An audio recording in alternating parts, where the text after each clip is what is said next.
Could be all. They just reduced our signs. It's disgusting. It's like black boogers now. No, they used to be blue and gold. Yes. And now it's literally like olive green and like mustard. And it's wood. And it's wood. I got my attention. My wife volunteered her time to redesign the whole front landscape, sign and everything. They're like, no, it's good, it's fine. And then you see two people out there just like sanding her down and painting. All right, welcome everybody. Welcome to our honored guest, two. I'd like to call a session or meeting in order with Pledge of Allegiance. I pledge allegiance to the flag of the United States of America and to the republic for which it stands, one nation, under God, indivisible, with liberty and justice for all.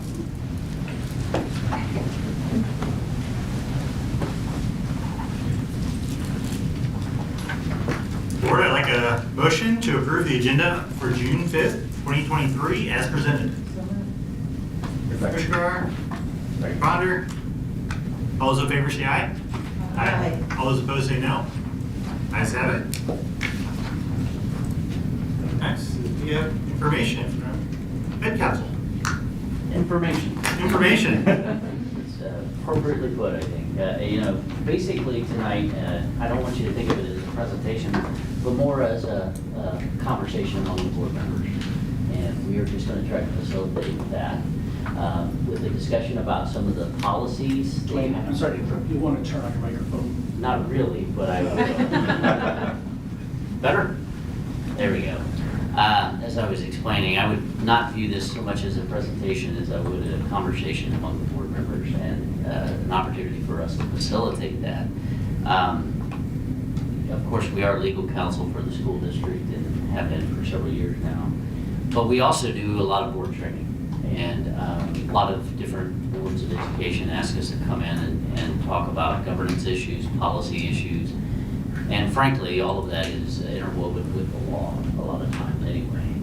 But tonight we're going to talk a little bit about your board policies, give you some factual scenarios, and see what you think as board members. Really, one of our goals is to provoke some thinking among the individual board members and the board collectively about some of the baseline issues that are associated with your policies, how you want to operate as a board, and what your governance philosophy might be going forward. Maybe even prepare you a little bit for the retreat that you're going to have in the future and give you some things to think about between now and then. So with that, I think we'll just go ahead and get started. And I'm going to ask Tom, if everybody here is familiar with Tom Smith, and for the purposes of live streaming, since I didn't turn my mic on, introduce myself as Dwayne Martin, and we're both attorneys with Ed Council. All right, so let's kind of talk about where we're going to go tonight, kind of the general topics we're going to hit. We're going to talk about the district's legal status generally, really starting at kind of the 50,000-foot view and working our way down. So then we'll go into the philosophy that is stated in board policies and talk through that. We'll also go through the different purposes and roles of the board and go through policy development. How does that work? How do the policies come through? How do they get adopted? How are they reviewed? What's the board's role in all of that? So we'll really start at a high level and kind of drill down as we go. So starting with the district's legal status, like I said, this is the highest level view here. The school district is a political subdivision of the state.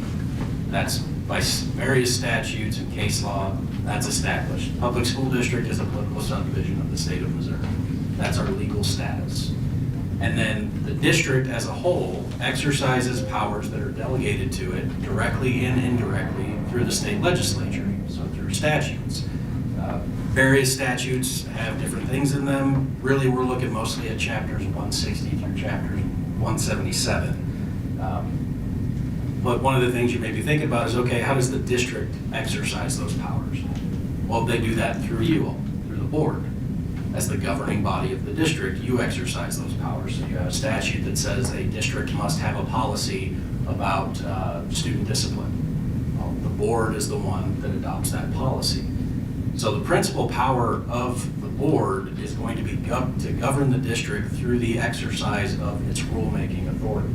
And we'll get in, like I said, we'll get into the specifics of policies and rules and how those work. But that's just the very general view of it. And there's even a statute that gives you that general authority as the board, saying that it's 171.011 says that the board can make all needful rules and regulations for the organization, grading, and government in the district. So that's kind of where all that is derived from and kind of forms the basis of what we're going to work through as we continue to go on. So let's stop for a minute. Add something that I think has become more and more important, and boards are talking about it more, and I'm kind of interested if you guys are wanting to go down this road at all in terms of discussion, but there is a distinction between a political subdivision of the state and an agency of the state. I don't know if you've ever really thought about that.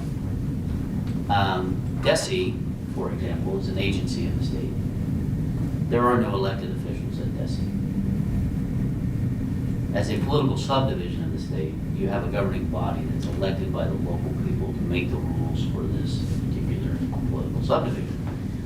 That's different than an agency of the state where you have individuals that are appointed. So you have to kind of think about that, and it's kind of a paradigm shift when you really step back and you're saying, okay, well, that tells us that the community should be able to express itself through the election of those officials that make the rules for the district, as opposed to some of the things that you might have from an agency of the state. Does that make sense? It's a little bit different, and I'm not sure people have really stopped to consider that fully at times. So let's take a second and kind of think about, with the legal status of the district, what exactly does it mean, the exercise of rulemaking authority? We talked about it a little bit already. Policies. What else do you guys think that means?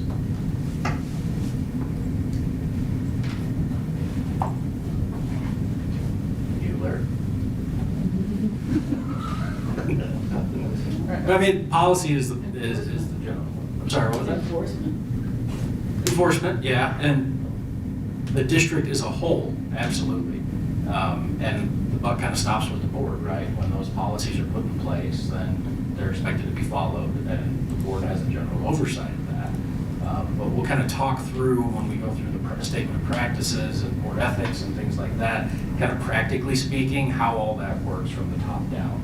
So the board will adopt the policy, but maybe that policy isn't so specific about the details of something.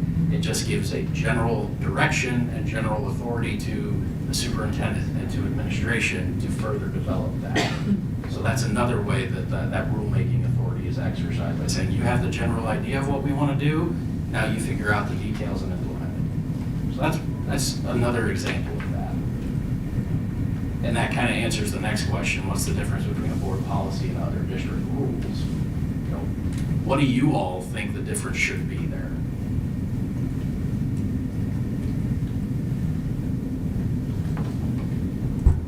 I look at the policy as the law, and I relate it to the law, but policy is the law, and the rules, the regulations kind of as the implementation guidance that an agency would give on a particular rule or law that Congress passes. That's the analogy I draw from it. Yeah, This is kind of generally what we want, and you guys figure out the details.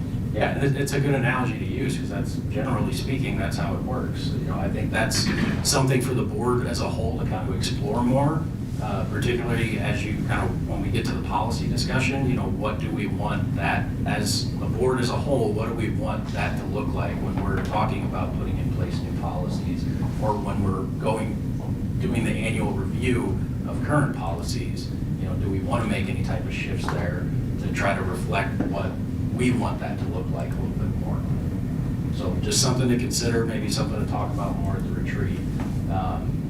And it kind of goes right into that last question, what types of rules should be made by the board as opposed to left to administration? Where are you going to draw that line? And I don't think there's going to be a specific answer that you're going to come to tonight, but it's something worth discussing as you think about what, as the board, do we want to see happen? How are we going to govern the district? Janet, you were kind of shaking your head. What are you thinking here? I was just thinking that that's great when everything, but sometimes there's a lot of shift going through in that sometimes the rules this month or this year might not be the same rules as next year. And then what happens how do you make those rules connect to each other? Because you've got that shift of people and everything. I find that really kind of hard to wrap my head around. Well, I think, just personally looking at it, I think of it, and this kind of ties into what Randy was saying too. You have the structure set up so that the top level rules, if you will, are decided by the board, right? And then from there, and that's the general guidelines, the guardrails, if you will. And that gives the administration the guidance that it needs to go and implement. Now, they may need to promulgate additional rules that are more detailed in order to implement that overarching policy that the board has established. And if you stay within those broader things, you have less of an issue along the lines of what you were just talking about. I think it gives you that consistency if you do that. Just my thought. Otherwise, go ahead. Do you find that boards tend to write policy based upon the action or inaction of the district to be able to interpret the policies as they were written? I think what we do have sometimes is that we end up with situations, a factual scenario develops and we have a problem. Maybe it's led to an issue that's one of acute risk management. It's a problem. And to address it, the board's, saying, well, okay, we need to give more guidance to the, to the administration in this regard. I don't necessarily, and there are a lot of different philosophies about that. I don't necessarily agree with that. Articulating specificity in every regard, a lot of times you just end up with a bureaucracy and a lot of rules. And so, it does depend on the person's philosophy, the board's philosophy about these things. I guess it's hard for me to get out of, as a former Army officer, my mindset is, you kind of give me the big parameters, give me the objectives, and then I go and accomplish it. And that's kind of the way I see it operating best in a lot of districts. It is a situation where there is the temptation to promulgate rules to address each of those situations that come up, and I'm not sure that that's always the answer. It might be the answer, but it's not always the answer. It's just kind of my thinking. Well, I feel like we as a board need to be able to trust that they're going to take the direction that we're giving them and implement it, the way that we should see fit, and then with the understanding that we could at any time pull the reins back a little bit and then guide it down a different path. Is that correct? Yeah, and I guess what I would say in that regard, Mark, when we're talking about the rules as distinct from your goals, the way I think about it is, through your strategic planning process and a lot of other things, you establish the overarching goals for the school district, right? And then from there, you incorporate those into superintendent's evaluation process, right? And so those goals, you told him what the destination is. Those policies or those rules should simply be the guardrails on the highway that you're sending him down. And so that is just, those are very broad. Whereas what you're trying to get accomplished at that particular time is through the evaluation process based on those goals that you come up with as a part of the plan. If that makes sense. Adam? Good? Okay. You've been through this one. I've been through this. I haven't, so forgive me. No, please. we appreciate the discussion. Over here. All right, so let's talk about the district's philosophy generally. And this comes from your policies. It's policy 0200, the district's philosophy. Generally speaking, I mean, it is meant to be a very, and it says it in the policy itself, it's a general statement of philosophy of the intent of the board in adopting policies, rules, and regulations. So that kind of, you know, we have the legal status as the highest view, now we go down one level, and we're talking about, okay, what's our philosophy before we start talking about what policies, rules, and regs we're gonna put in place, and, you know, where are the parameters on that. This is the general philosophy through policy. The district is dedicated to the development, improvement, and preservation of all democratic ideals. That's a major one in there. Equal opportunity for all students. And if you look at the policy itself, it says equal opportunity to develop to the greatest extent their capacities for happy, useful, successful lives. And then all individuals have the right to share skills, values, and knowledge of the human race, develop initiative, develop ability to weigh facts, make judgments, act cooperatively, attain a reasonable standard of living, and enjoy the widest share of freedom compatible with the equal freedoms of other people. So those are just kind of the major points from that policy. But what I want you all to be thinking about is, you know, is that current adopted official philosophy reflective of the philosophy of this board? It may be, it may not be, but that's something you as a board need to consider. That policy has been in place since 2007. It was last revised in 2013. If you want to take a look at it, you certainly can. But the general kind of framework for that policy is this is the philosophy we are operating under as the board and the district when we develop and implement those policies, rules, and regulations. This is our mission, right? So it's the general objective here is what we're looking at. And you also want to think about, does it reflect the current and permanent philosophical perspective that should be expressed by the district? I mean, do any of you see any issues in the policy? We'll go back to it. You think things need to be added, maybe tweaked?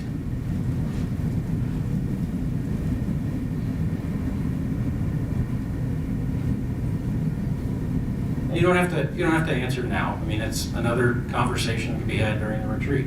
Take a look at this and then think about, do we want to update this at all, or does this reflect where we want to go?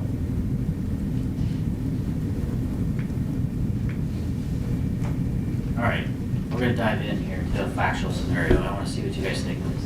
Bear with me a little bit, because it's a little bit different than a lot of the scenarios that we go into. Let's just assume that the district takes 10 students to a small town for a school event. One location must be selected to take the students to dinner before the event, but there are only 2 restaurants in the town.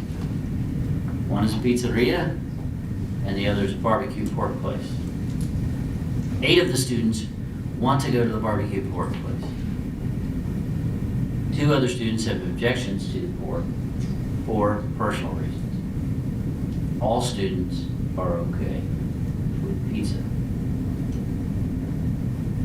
What do you think should be decided and why?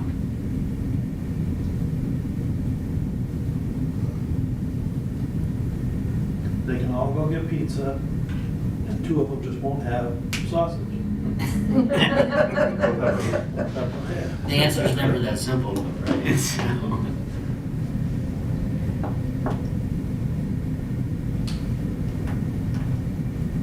what strikes you about this scenario?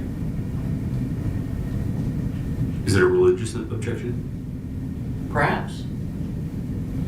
Does it make a difference, Mark? That's the kicker, isn't it? I mean, if we look at it from the perspective of, and this is a scenario I've been using with boards for a little while now, and it's kind of always interesting to see what some of the reactions are, because it ranges a little bit here. But if we look at it from the point of view of, we know what, if majority rules, what the decision would be, right? So is that the right answer? Is that what's best? Says all students are okay with pizza. Okay. majority want to go to the pork place, but they'll be okay with pizza, it's not their first choice. Then they go to vote. There's also a question of humanity, you know, doing what's best for others as well as yourself and compromise. So when we look at things, do we look at them from the point of view of what's in the best interest of all kids first? Or do we look at, okay, this is probably gonna cover the majority? You know, I put personal reasons in there and you asked the religious, it's a great question. But if you set that aside and you were just talking about preference, would it change it?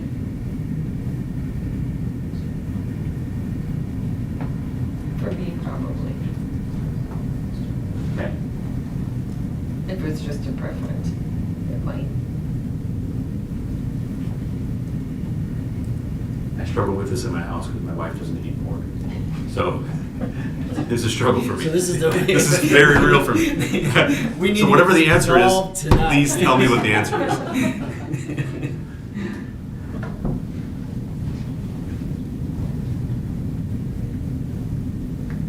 do you think? I think you gave us the answer. It says all students are okay with the pizza. It'd be a much harder problem if you had that. 2 questions, Randy. Why do you say that that gets us the answer? A. B. How do we know that we're getting to that level of analysis on everything that comes before us? Well, you know, this is one scenario. That's what we're looking at. One case. I mean, how do you know? You have apparently 8 students that are okay with either. And 2 that aren't okay with one. So we have a choice to make. Well, That's the path of least resistance. let's take it out of this factual scenario a little bit and look at it from a board dynamic point of view. If you have 5 people on the board that think one way and 2 that do not, do we ever get to the question of maybe what everybody would find acceptable, or is that even a part of the analysis?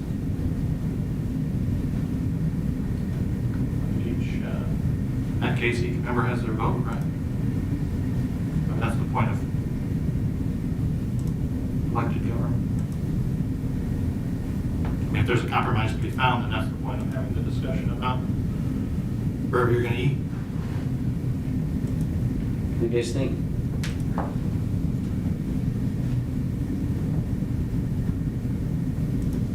I think if all students are okay with pizza, it's pizza.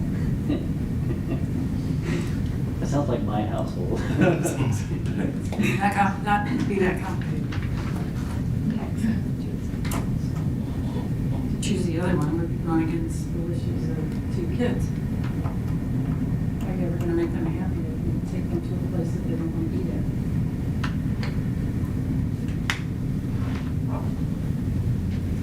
The question you're asking is if 5 wanted to go to pizza and 2 wanted pork, then what would we do? Or vice versa? In the case. I mean, really, the scenario is designed to get to the issue of, is majority rule the end of the inquiry? And is it incumbent on the people that are part of that majority vote to ask those questions about, is there something deeper I need to be looking at here? Is it something that this may impact all kids differently than it does just some of the kids? And how do we get to that level of thinking? And it's, you know, it's easy to say, okay, well, we've got 4 votes, or we've got 5 votes, or whatever it may be, and say, okay, that's the end of the inquiry, but that may not be how to best serve the district based on the philosophy that we were just talking about, right? Go ahead. Yeah, I think you get to that by asking questions of the administration, as unpopular as that may be to some, but you, where's the philosophy I'm just reading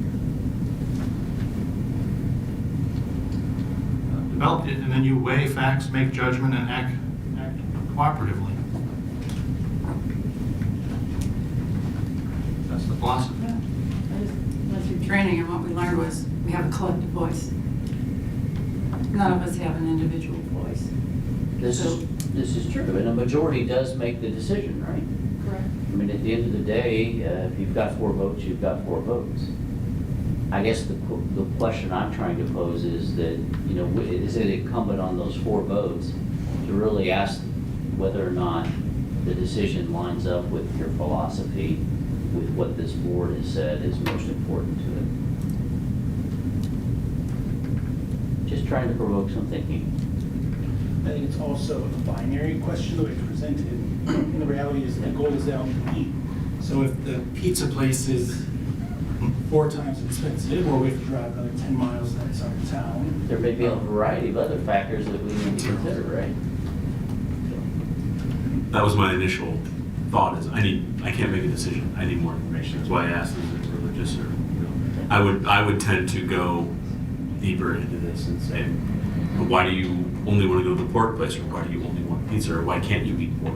What is the underlying issues here? And I think that's all incumbent upon all of us to get deeper into this and, you know, to find the roots of all of these things so we can be well educated on these things, on not just this scenario, but all scenarios to make a proper decision.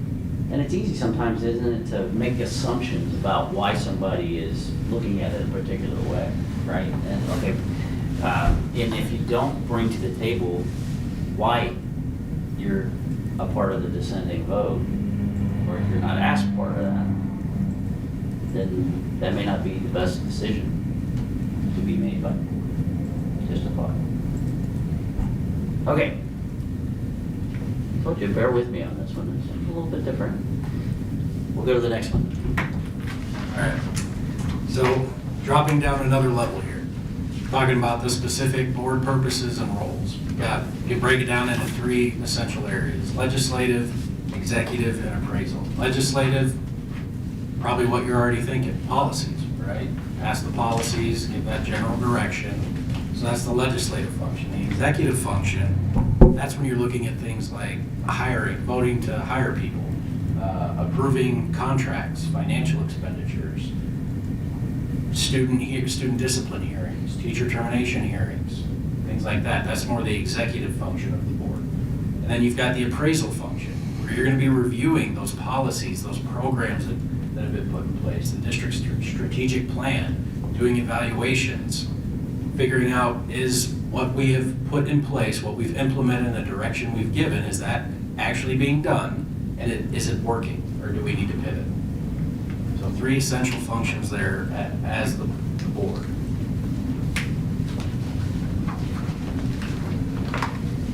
And how you fulfill those functions, there's a couple different policies that come into play that really talk directly about that. The first one deals with statement of practices, that's 0311.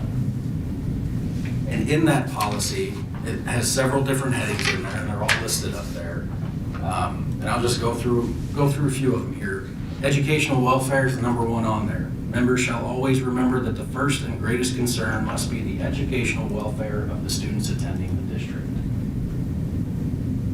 Number 2, attendance. Pretty straightforward. As a board member, you'll attend all regularly scheduled board meetings insofar as possible. And one thing to keep in mind, if you do miss 3 consecutive regular board meetings without being excused by the rest of the board, by law you forfeit your seat. So something to keep in mind there. Knowledge. Members shall come to board meetings informed concerning the issues to be considered. Now, that doesn't necessarily mean that you have to be an expert on every single agenda item. And as I understand it, there's a practice in the district where if there are questions about specific items, those are submitted to administration and responses are given before the meeting. But generally speaking, you should be knowledgeable about what you're going to be considering at the meeting, review the board packet that's provided to you, and come prepared. Part of the statement of practices. Abstentions. Members shall avoid abstaining except when required by statute or board policy. I'm not going to read through that whole paragraph, but the gist of it is, you were elected to vote, and unless there's a specific policy that prevents you from doing so, or a statute, then the expectation, at least under this policy, is that you're going to vote and not abstain. Meaning conflict of interest, et cetera. Right. Cooperation and delegation. Members shall work with other board members to establish effective board policies and to delegate authority for the administration of the schools to the superintendent. And members shall not attempt to bypass, undermine, or usurp the superintendent's authority and responsibility for the daily operation of the schools. That particular heading goes on to talk about conflict of interest and avoid being placed in a position of conflict of interest or using your board position for personal or partisan gain.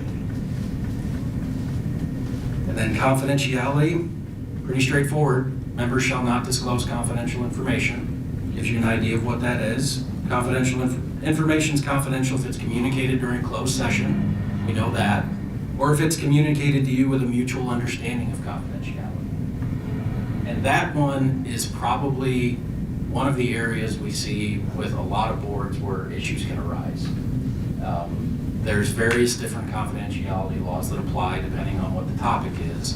But there's a whole list of them as to why we can discuss certain things in closed session. Problems usually arise when a board member may leave that closed session and then divulge whatever was discussed with people that were not in the room at the time. The general rule is if they're not in the room when it's discussed, they don't get to know it, right? So that's part of it. Another way we see this become an issue sometimes, it's not necessarily within the specific realm of confidentiality, it's more of a sunshine law issue. Whenever district business is being discussed or being done, whether it's in person or electronically, if there's a quorum of board members involved and interacting on it, then that can be considered a meeting under the sunshine law. So typically, where the problems arise the most with that is when you have an email going out, let's say it's from the superintendent to the board, informing the board for a particular issue or an incident that occurred. And then one board member might reply all to that and provide their input. And then another one replies all and provides their input. Well, now we're having an electronic meeting by email. Even though it's, may not be deciding anything, just providing input, you're still interacting with each other. And kind of along those same lines, typically you've been given a district-provided email address, right? The expectation is that all district business is conducted through that district email address. One thing we've seen happen before in other districts, though, is some board members will just decide it's easier to use my work email or my personal email to conduct district business. So then you've got email chains going around with an email address that no one recognizes, and they figure out it's a personal email of a board member. It doesn't matter if it's your district email or your personal email. If you're conducting district business through it, then it's still going to count as a meeting if there's a quorum of board members involved, right? So 4 or more. And then there's a couple statutes under the general sunshine law that talk about, you have to forward the communication to the board secretary or the custodian of records if there's a certain number of people on it, things like that. But the risk that is incurred when you do something like that is, one, it's going to be a violation of the sunshine law because the meeting wasn't properly noticed. I think a little bit right along with that, though, if you're using your personal email to conduct district business, or your work email, you're putting yourself at risk of someone saying, I want the text messages from their personal phone, their personal email, or their work email, because it's a district record, they were conducting district business. And now you've got to go in and pull that, or worse, if a lawsuit's filed or something like that, they want to start getting a little bit more than just the emails that you were conducting district business through. They want all your emails from your work account or your personal account. So just be very careful when you're dealing with that. All of it kind of falls under the confidentiality umbrella and the sunshine law. The last thing I'll say about that, and I realize I'm spending a lot more topic on this heading than the other ones, but I think it's important. The confidentiality aspect, when we have those breaches of confidentiality, that puts the district at risk, it can put you at risk individually, and there's various different types of claims that can come about for it. We have a federal statute governing the student privacy rights and education records, personally identifiable information from education records. Even, we've got a policy about staff members, personnel records, and keeping those confidential. There could be several different ways that a breach of confidentiality can turn into a legal claim. So it's very important to remember our confidentiality restrictions, particularly within the statement of practices here. I have a question on that note, on the confidentiality note. If you're suspicious or you're thinking that maybe something is being said that shouldn't be said, you just take that to the superintendent, you take that, just keep that to yourself, or there's any, because sometimes, if something, and not with just that one, with any of them, what happens if I have a concern about one of these things that's like, where do I go with it? Typically, what I would say, sorry, it's not unusual that we have issues that, where there are concerns by board members about other board members and that sort of thing. And typically, what is expected is that really the superintendent can't be responsible for policing you guys. And so it comes down to Adam and Randy, usually leadership together, deal with it. And so usually what we would recommend is that the board member report that to the board president so that the board president has an idea that there's an issue.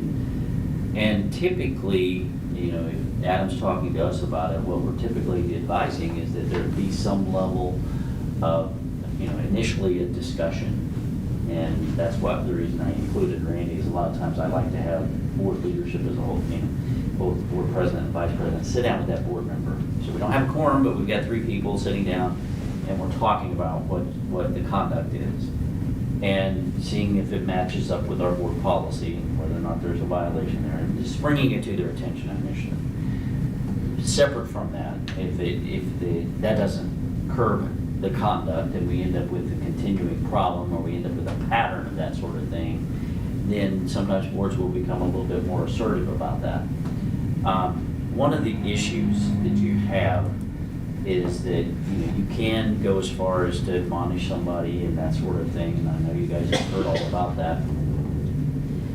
In my experience, that's been of limited value, frankly, and can lead to more of dysfunction among the board. That if you do go down that path, so I would be very careful about weighing in that way. I'm not saying that you don't try to correct it, but anytime that you put it in front of the board as a whole, it's not a personnel issue, so it's a board member issue, so it's going to be an open session item. And it's going to be discussed in open session. Okay. And the board has an option of going as far as admonishing the person publicly if they want to for violating the board's rules. But we usually like to ease our way into that and not start at that particular level, if that makes sense. But that's something that is always addressed through board retreat too, at the board retreat, what the expectations are and stuff. Correct. I think that it is common practice, Janet. I think that's a good practice, so that everybody's in agreement going forward. Okay, this next school year, this is how it's going to operate. Like, we have an issue, this is how it's going to work. So that when it comes down to having that conversation, you've already got the pathway, and everybody understands this is how we're going to do it. Thank you. Hypothetically, what if it is one or both of the President, vice president, that is. Typically, the other person would join the issue initially. Like I said, Mark, usually it's a conversation first to find out what their side of the story is, if you will. And it may be as simple as a misunderstanding about that, or even a denial of the conduct. If it were Adam, for example, then I would expect Randy, as the vice president, to step into that role and talk to Adam about it, and vice versa. But your board leadership, basically the way your policies are set up is it's the board president in the first instance it kind of falls to, and then if he's not available or if he's the subject of it, then it would normally fall to the vice president. And if it's both, it can be you. We're probably going to have a conversation about how this works. But if that is the issue, then we probably need to have a conversation about how it would be best handled. And honestly, Mark, I've had that kind of thing develop, and I have been asked to get involved in the conversation with the board leadership about that, and we were able to work through it pretty quickly. I've never had it kind of just completely divide on me, but there is that potential, I suppose. have something? Well, good question. I was going to ask the same thing, but I'll just point out that we have a policy that states the only people that can reach out to the legal counsel is the president and the superintendent. So I'd say in that case, if there was a problem with both of us, you can probably reach out to Ken and he will put you in contact with the attorney. That's how I would handle it. Because I assume everyone would agree. I would call. Right, right. I think that's good advice, and the thing that I would say is that I'm not saying that you don't communicate with Ken about issues, and it's just that it can't be the expectation that he's going to correct the conduct of a board member is what I would avoid. All right. Acceptance of gifts, contact with vendors, kind of the same thing, both of them. You know, acceptance of gifts, it has to be a nominal value. Can't be cash, gifts, anything like that from someone that is currently doing business with the district or that is desiring to do district with the business. So like, we are the district's legal counsel. I can't say, hey, Adam, I've got box seats for the Cardinals game. Here you go, here's 4 tickets, take your family with you. I can't do that. We're currently doing business with the district. And he can't accept those. It has to be nominal value, holiday gifts as well, nominal value. And then contact with vendors. If they are contacting you with questions about a specific proposal, request for proposal, invitation to bid, any type of solicitation for goods or services for the district, the statement of practices says you refer them to the responsible staff member that's overseeing that process. Don't answer their questions. I'll say, well, I think we're doing it this way, but I'm not sure. I can't talk to you about that. You've got to reach out to this individual. So all the emails we've been getting in the last 3 weeks that talk to us about vendors, and I can help you, we just forward them on to the right person. We don't even answer them, correct? Generally, yes. Yeah. You just send them over to Ken. I can do that. Before you go, a couple of these are quick, I think procedural, and I'll work backwards. So nominal gifts, I feel like today, a dinner from a vendor at a conference, I mean, is nominal dinner now at a nice place is very different than dinner was 20 years ago at a nice place. Or, any Cardinals tickets at this point, not just green seats, feel like a luxury or a nice gift. And that's not uncommon, I think, for our vendors to thank you for working with us, here are 2 tickets, this or that. So, curious to know your thoughts on Nominal is, not necessarily defined. Some board policies will define it, and they'll just say anything over the value of $50 or that sort of thing. One thing I would caution you about is that,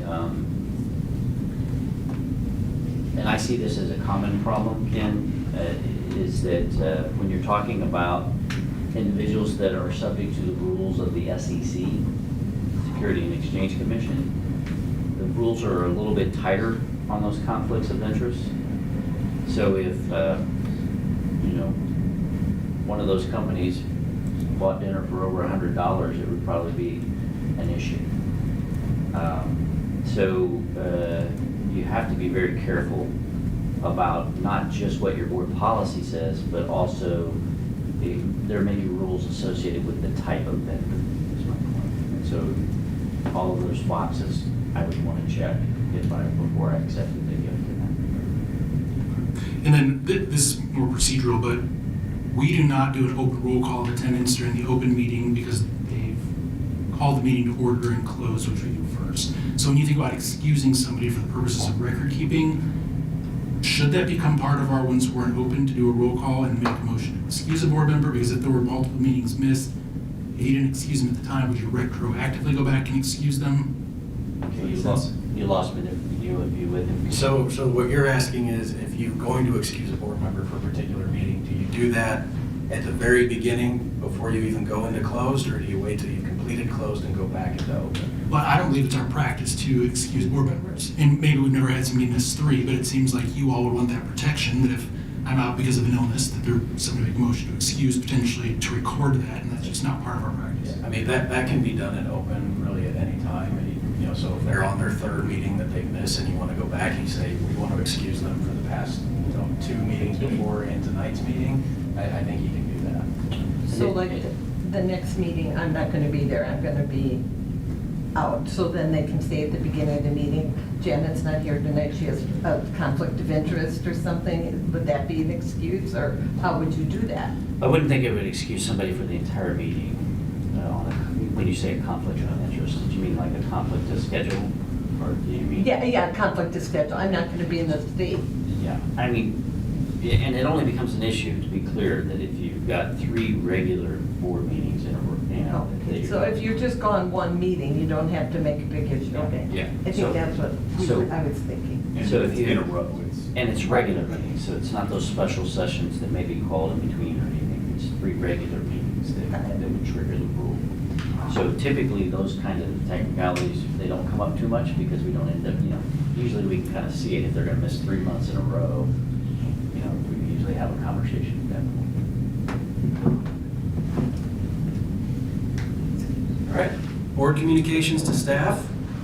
The policy is pretty straightforward. All official communications, policies, and directives of staff interest and concern will be communicated to staff members through the superintendent or designee. And the superintendent or designee will employ such media as are appropriate to keep the staff fully informed of the board's concerns and actions. So takeaway goes through Ken. Goes through the superintendent, and they'll get it out to the rest of the staff. Maybe I have a question for Ken on how he interprets that as official communication, like the PD plan, and kind of you're going back and forth, a couple emails, kind of sort some of that stuff out. Do you want to be included in that? Do you want to be the middleman for all that? I'm interpreting that to mean if you wanted something to go out to all staff or a larger portion of staff, I think individual communication would be worked out.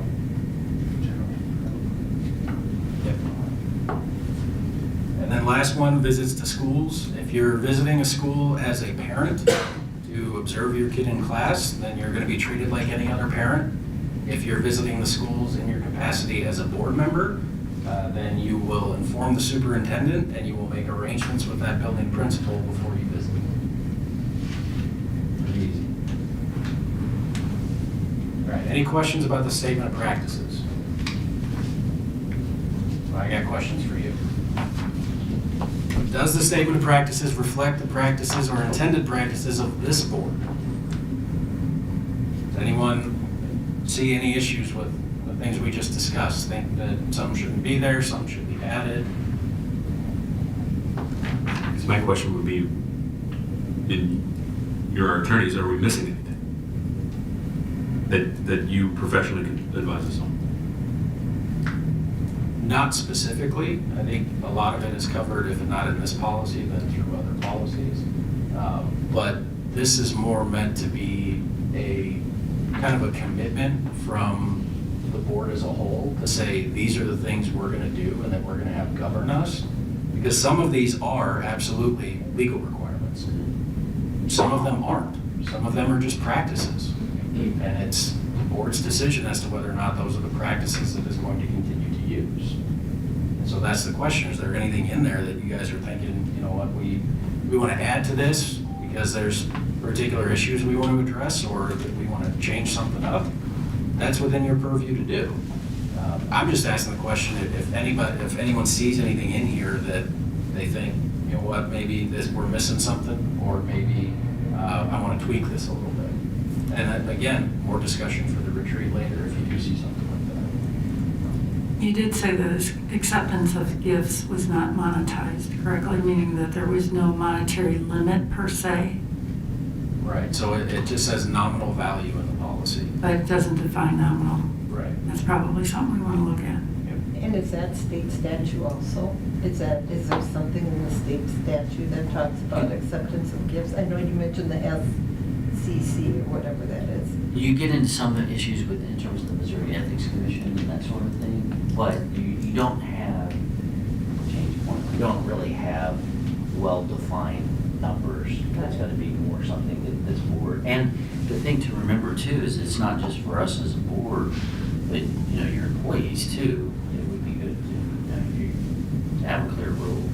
I mean, it just depends on how you want to put it on. Some boards frankly, would rather have it, not have it defined, not have it hard-coded in. They would rather have it the software amount. Some put a trigger in there and they say, okay, this is the amount, and if it's above that, you're gonna report to the board or ask permission from the board before you accept it. You know, those various kinds of things. So there are different mechanisms if you're interested in going down that road. To your question, the thing that I would say, Mark, about the statement of practices, it's not that there's anything omitted there. I will say this, that with the MCE policies, to me, it seems like there's a lot of redundancy between the statement of practices and the code of ethics. When you combine the two, there's a lot of ground covered twice. And I think that you could actually kind of condense some of that stuff if you wanted to. Well, the reason I ask is because I'm new to the board, and you're our attorney, so you see a lot more of this than I have. The reason I mention that specifically is I have had occasions where there were slight differences in the language that's in the statement of practices versus the code of ethics, and that ended up being an issue that we had to work with. Just put it that way. Let me run a scenario by you. With respect to acceptance of gifts, members shall not solicit or accept gifts, payments, or anything greater than a nominal value item for holiday gifts of nominal value from any person, organization, or group. You consider a parent that purchases daycare services or vacation station after-school care services as someone doing business with the district. And would that parent or that person then would that be considered someone who would give a gift? Explain to me again who the... So like a parent, as a parent, I pay, for childcare, a young child, early childhood, let's say. From the district. You pay the district, right? Yeah. Several $100s every month. Yeah. So you're doing business with the district as a parent. And so it would say at the end of the year, a teacher be able to accept a gift card, or at the holidays, $50 Amazon gift card for their classroom. Yeah, and we run into a lot of different areas associated with this that become very problematic. Tutoring, where is that line? And I'll be honest with you, Randy, a lot of boards that said, we just don't want to, dive into this can of worms and have to deal with this problem. To answer your question, when it says doing business with the district, typically that contemplates that you're purchasing services from the district, not that you're paying the district for services. And that's kind of pregnant in everything that's there. So I'm not sure that it would, how that analysis would go in terms of whether or not there's truly some sort of conflict there. I think the issue that you're going to have is that, coming back to the whole teachers and gift cards and all of that, it could be that you run into potential conflicts where I mentioned tutoring. I've had this come up where the accusation is that the teacher who's providing those music lessons, it's those kids that end up first cheering everything. And then on top of that, there are some gifts, and on top of it, then we start to end up with just this huge mess. Those kinds of relationships can end up being pretty problematic. I think that you want to be, the problem is that you can start drawing those hard and fast lines. When I've seen that happen, it ended up being a massive staff relations issue, frankly. So that may be an area you want to go into as a board in terms of articulating policy. Just know that there is the potential for that to get kind of ugly in the process. Nominal and defining that might help in some regards. And it's important to remember too that this particular policy is just for the board members. So there's going to be a separate policy that deals with a staff member, but this one's just for the board members. But the language Randy was using much what appears in the staff member policy too. And I agree with Dwayne that, typically the way it's interpreted is it's going to be a situation where they are providing services to the district and the district is paying them, not they're paying the district for something like vacation station. Right. That's why I wonder if it's worth, if there's any pitfalls to changing the language instead of just doing business, to better defining that as. Yeah, it's a Yeah. perfect District. example of that. Yeah. Yep. And it's interesting because I've not had anybody really pose that side of it, where we're actually paying for the services. Not really contemplating Thought of it because we were required to file that annual financial disclosure. Yep. Luckily, that. Right. they weekly now. How does that correlate with, we're all elected officials, so how do you separate that out if you're sitting on the board and also running with the MEC?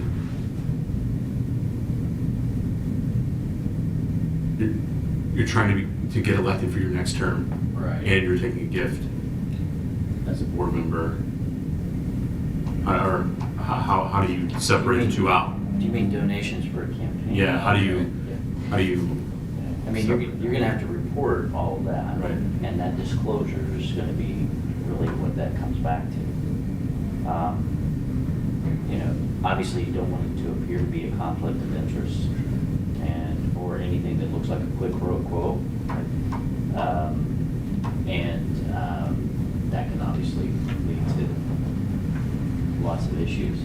What's interesting, Mark, about Missouri law when it comes to some of those things, it seems to be more about the disclosure of the information and making it transparent than it does prohibiting some. And the reason why is because you don't want to trample on somebody's rights to provide political support. And so it gets, pretty tricky dealing with it from the NEC's point of view. But, go ahead, I'm sorry. yeah, if you're sitting as a board member and someone gives you something while you're also trying to be elected to your next term, I guess that's the angle on it. Like, how do you determine whether you took the gift as a board member or took the gift as a political contribution? Well, Or is there a way to do that? I wouldn't take a gift anyway, but yeah, I mean, I don't think that the quid pro quo necessarily would have to be established. I would think that, we're going to get into issues about whether or not they're actually lobbying by attempting to do that. And they may have some issues there. I would be, like you said, I would be very reluctant to accept gifts of any value. And just because of those purposes, it's a slippery slope. It's pretty nasty pretty quickly. All right, another scenario. This one's pretty straightforward in most respects. In the board's closed session, the board discusses an issue associated with a specific transgender student, Charlie. As a part of the discussion, it is disclosed to the board and that Charlie was sexually abused a number of years ago. Board member Daniel is friends with one of Charlie's teachers, Becky. In discussing Charlie with Becky, Daniel discloses that it was his understanding that Charlie was sexually abused by Charlie's older stepbrother, who is also a student in the district. Becky tells several of Charlie's other teachers that Charlie was sexually abused by his stepbrother. Okay. What kind of issues do you see with it? I mean, there's the obvious, disclosure of information about Charlie. But does Becky have a right to know? I mean, is it okay to disclose it to her as a staff member? She works with the student.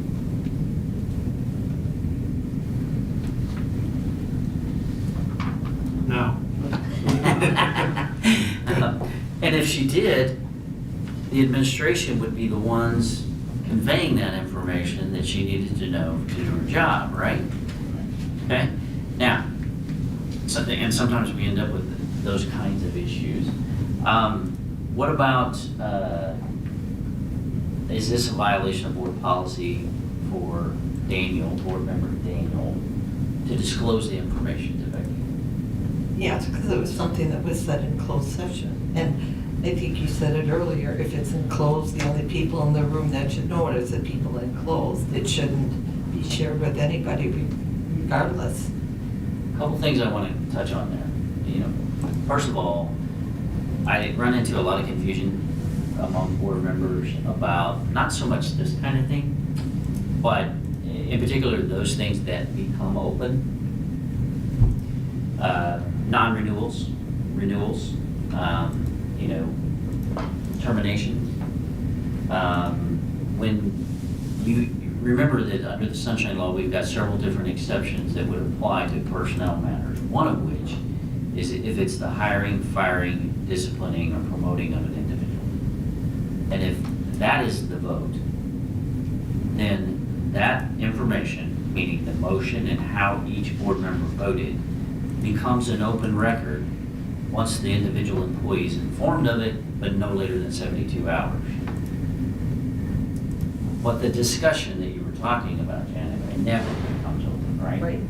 Okay, so that's where I end up with some confusion sometimes as board members talk about, well, Randy said this in closed session, and they think they're okay because you know, that became an open record, meaning the vote became an open record and how each board member voted. Not the case. And really, that disclosure of that information, if it's not being managed by these folks on this side of the table, that's going to lead to some problems with messaging and a number of other problems as well. The scope of what's released becomes pretty important in that type of scenario. Okay, so there's that piece of it. Violation of board policy. I use this scenario because it's important for you guys as board members to know that there is some opportunity for exposure to you as an individual. When you engage in this kind of conduct, which would be considered a disclosure of private information, that could be an invasion of privacy under Missouri law. It's considered a tort under Missouri law. Normally, you would have immunity from those types of claims under the law, but the problem is you violated board policy in doing this. And so the law may look at it from the point of view of, well, you violated board policy, so you clearly were not acting as a board member. And you may be exposing yourself to personal liability for those types of things. So watch out for those types of issues, because they can present some personal risk to you as well. How does that work? Like, say, we have new board members, maybe talking about something closed that maybe has a history. We talked about before, talked about previously. Can they reach out for information, be like, hey, can you give me the background on this? Or are we, anything that was said at closed before them is like... It's a great question. And here's the thing that I would say is that information, and it's kind of difficult in the scenario you're talking about because you're just kind of trying to bring somebody up to speed.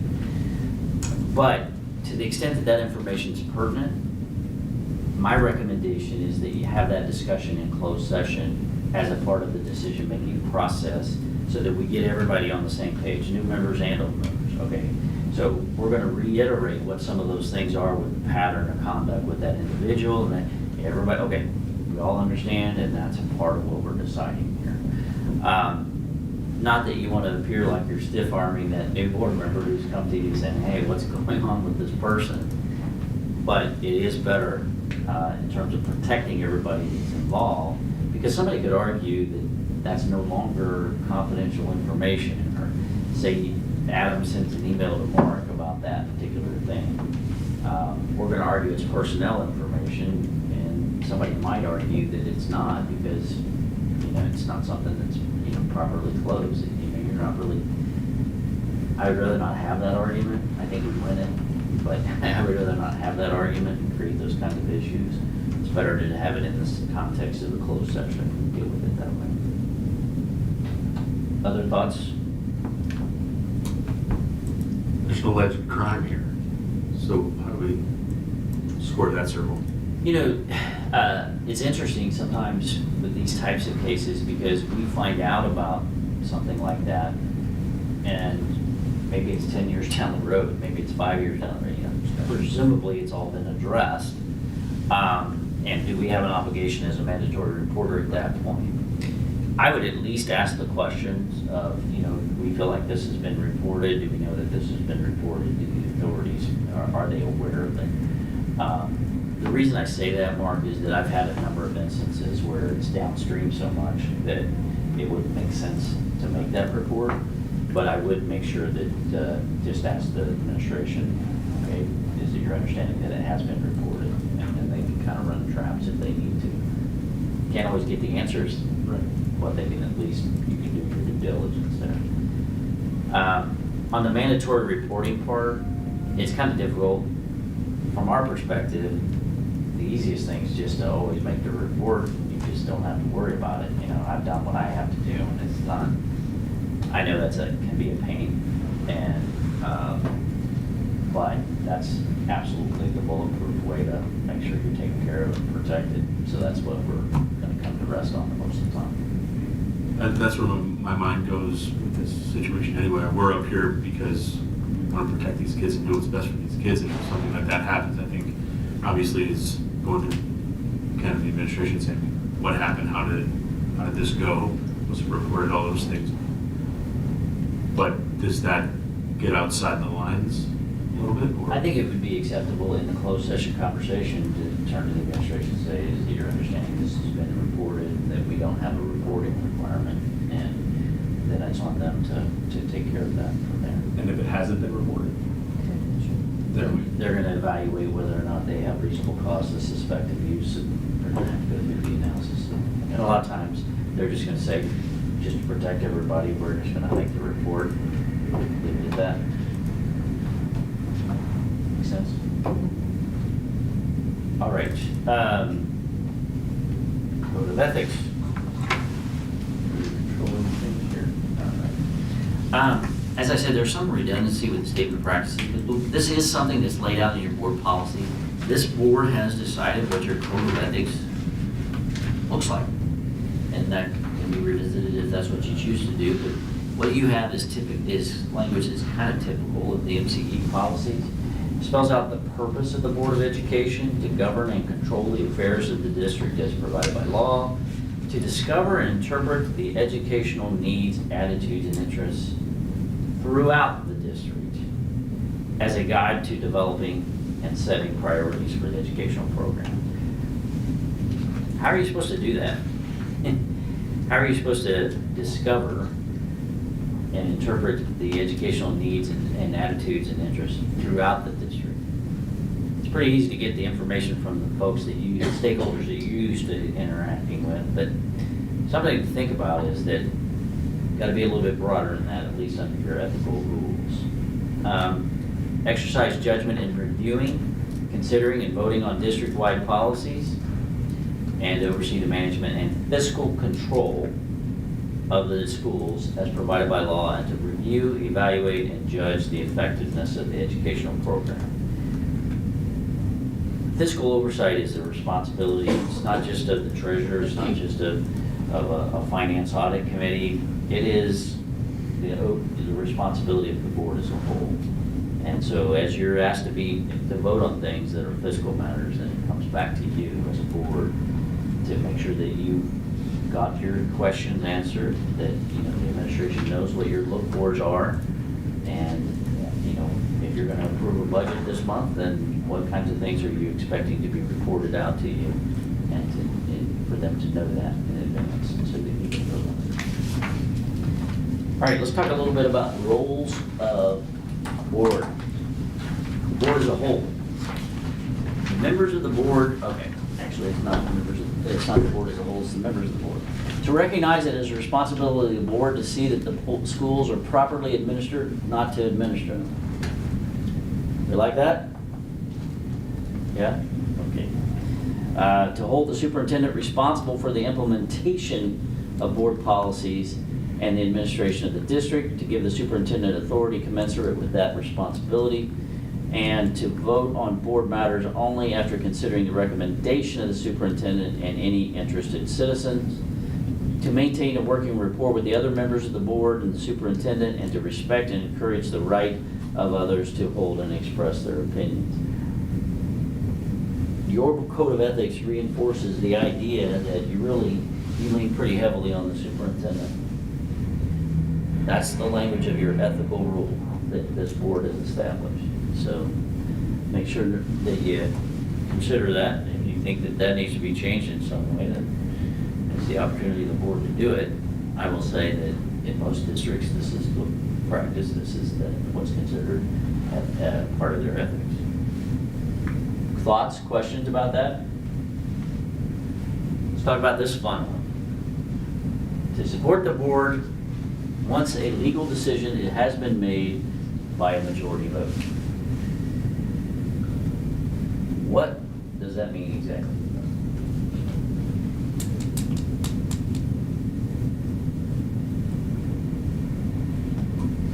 Support it even if you voted against it.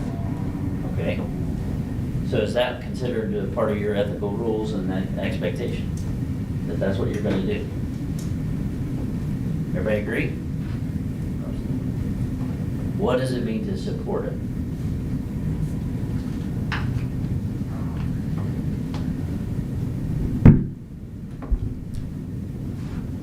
I would say it means not take steps to undermine Okay.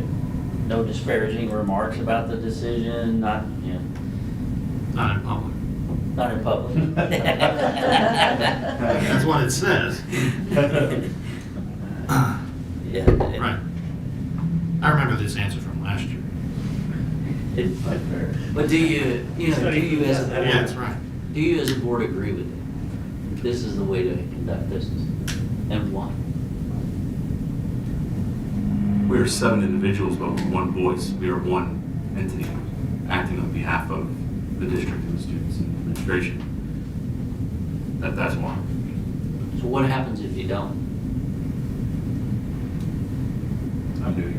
I'll give you a prime example of this, and it's difficult sometimes, you know, to look at these things, but this spring I had a district that had a ballot measure that had an issue where it was a 6-1 vote in favor of putting it on the ballot. And that one dissenter continued to campaign against it and continued to attack the rest of the board and continued to, you know, is that appropriate or not? Is that unethical for that individual to do that?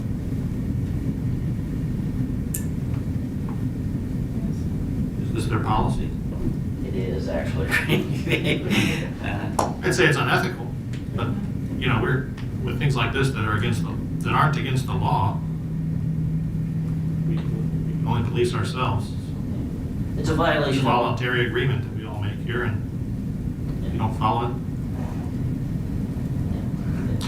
Yeah. I know this is your discussion. I think there's also a way to answer that question that honors the ethics and makes it clear, you know, that all of this is public information. So, you know, the decision of the board was this. The district will move forward with that. If you continue to have concerns with this, you're welcome to reach out to the board. You know, I think you can make the point that you support it or didn't support it without disparaging or going down that path. And maybe that's a learned communication. I think, you know, it's almost a rote answer that everybody uses for certain things that we can discuss during the retreat. It just reinforces, because it's going to change over time, topic, interest, different things, and I think just be consistent in that type of communication is important. you know, for the new members, I learned the phrase, I didn't vote for that, but the majority of the board did. So that's how people bring things up. That was my answer.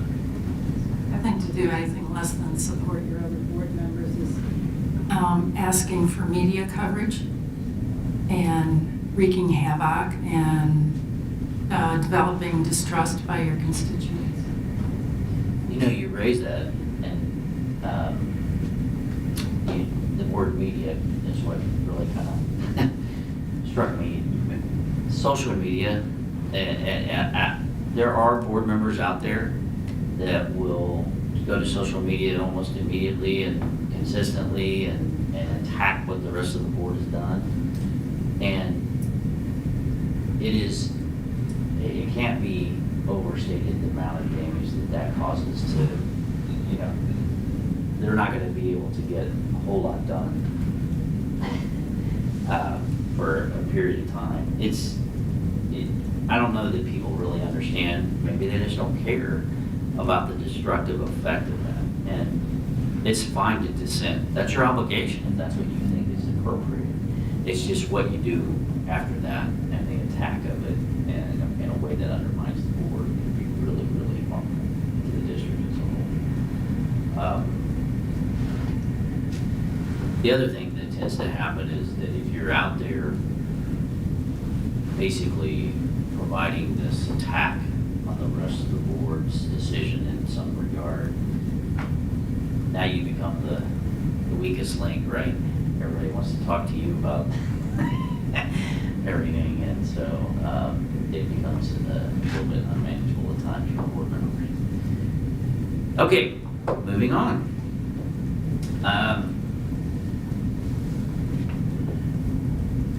To avoid inappropriate or disparaging remarks, that kind of fits with what we were just talking about, to realize that responsibilities are district-wide, not just a particular constituency or a particular group.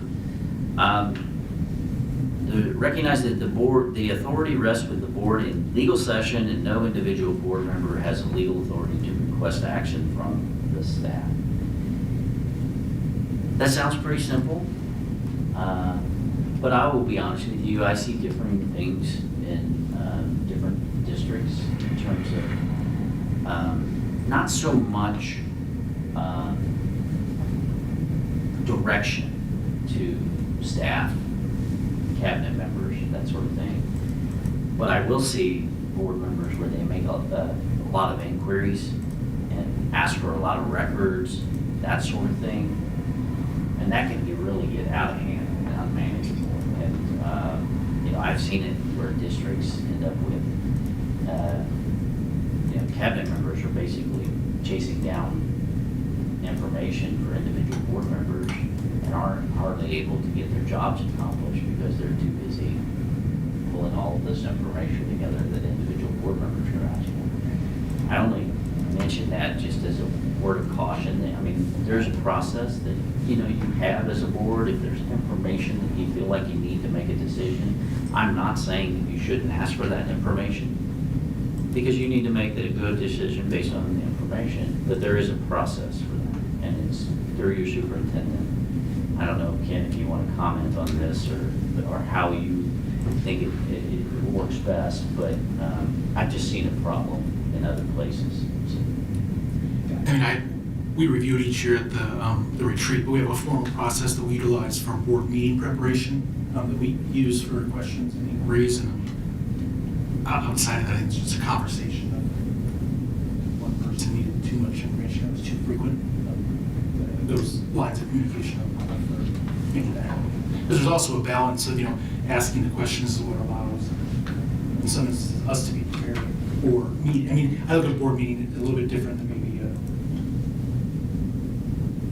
we don't currently have the situation. A board member who just every day has a question calling or needs all the information. I mean, I think that's a conversation with the board president to work with that individual board member. That is there something else we can do, some other training, some meetings we can provide to maybe give you clarity around information, roles, and responsibilities, as opposed to doing it piece by piece by piece.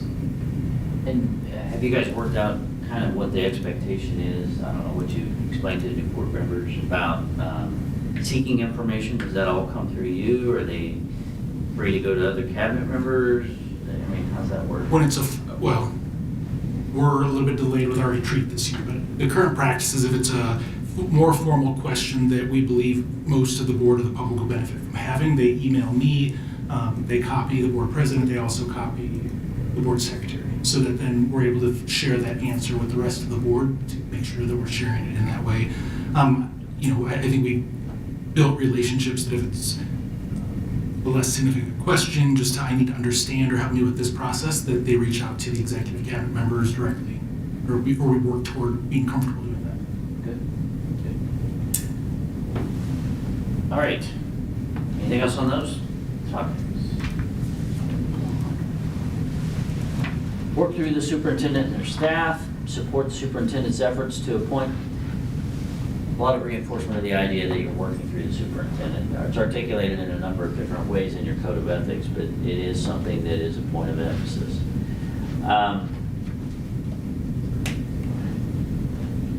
questions about any of that stuff?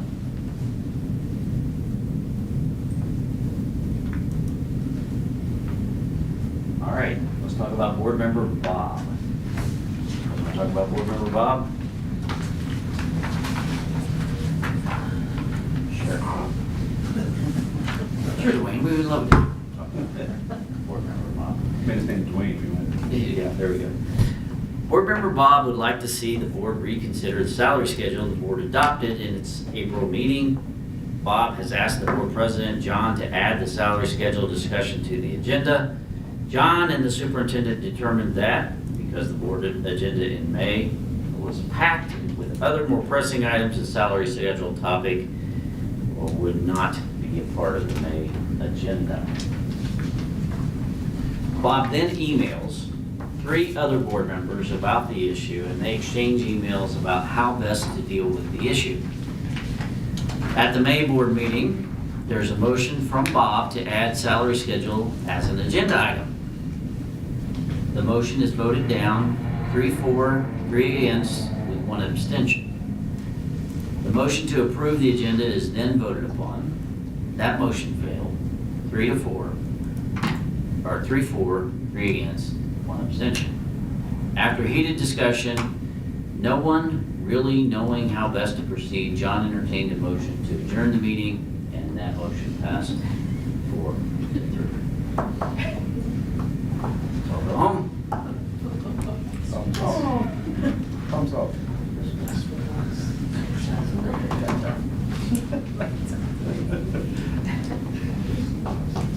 All right. And just to be clear, we don't just make these up all the time. This actually happens somewhere. Unfortunately, yes. And they're calling me asking, what do we do now? I'm like, well, you might want to pay a few bills, like pay your staff and other things. So, okay, what strikes you about this particular one?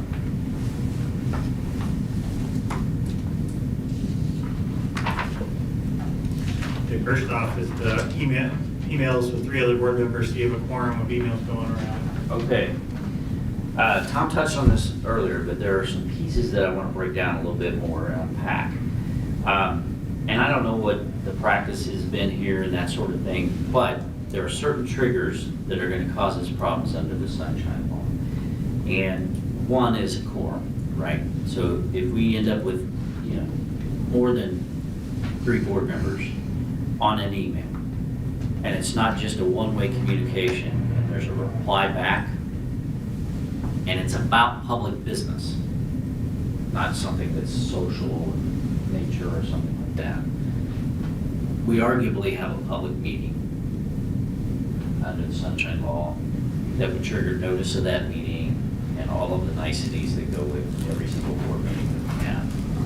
That's why you will hear people say that whether it's text, email, whatever, if you've got 4 board members and it's about public business, which is defined very broadly as anything related to the governance or operation of the school district, then there is more than just a one-way communication. There's a reply all, for example.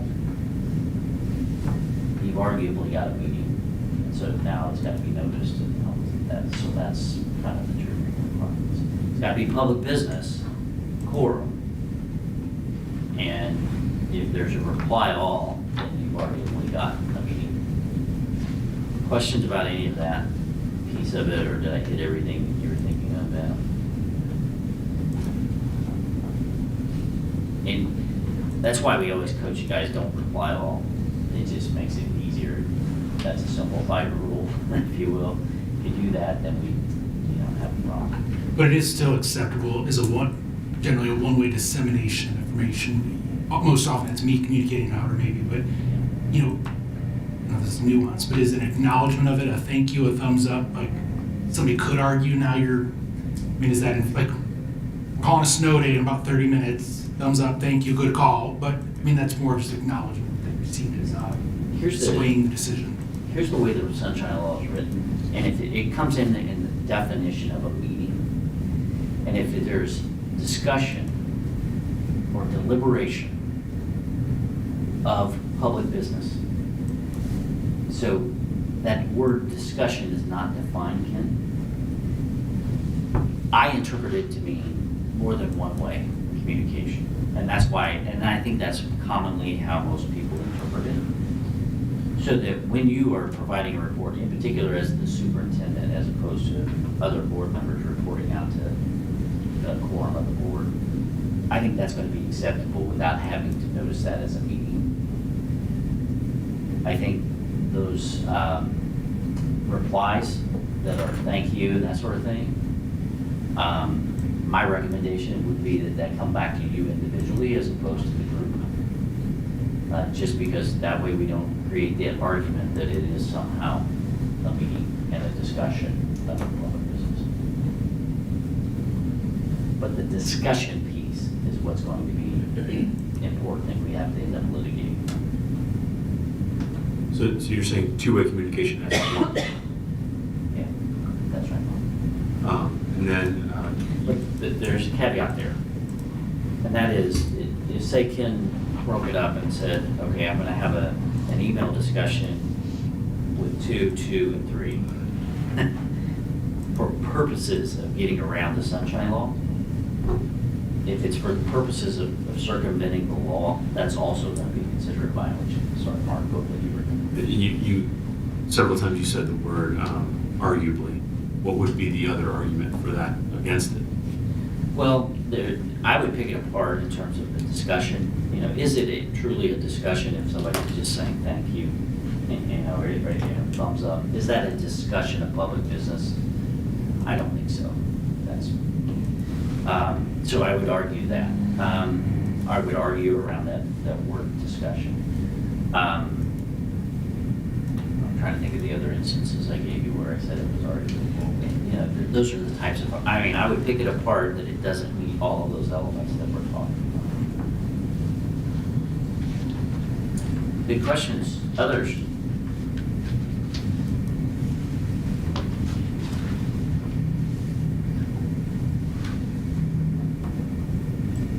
So, anybody have a problem with Board Member Bob insisting that this come back before the board after we've already decided it as a board?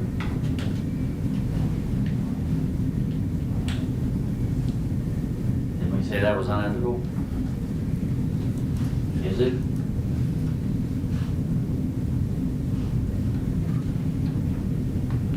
I would say it isn't. Okay, talk to us about that, Randy. Why are you thinking? But he's not going out and shouting from the rooftops that it was a bad decision.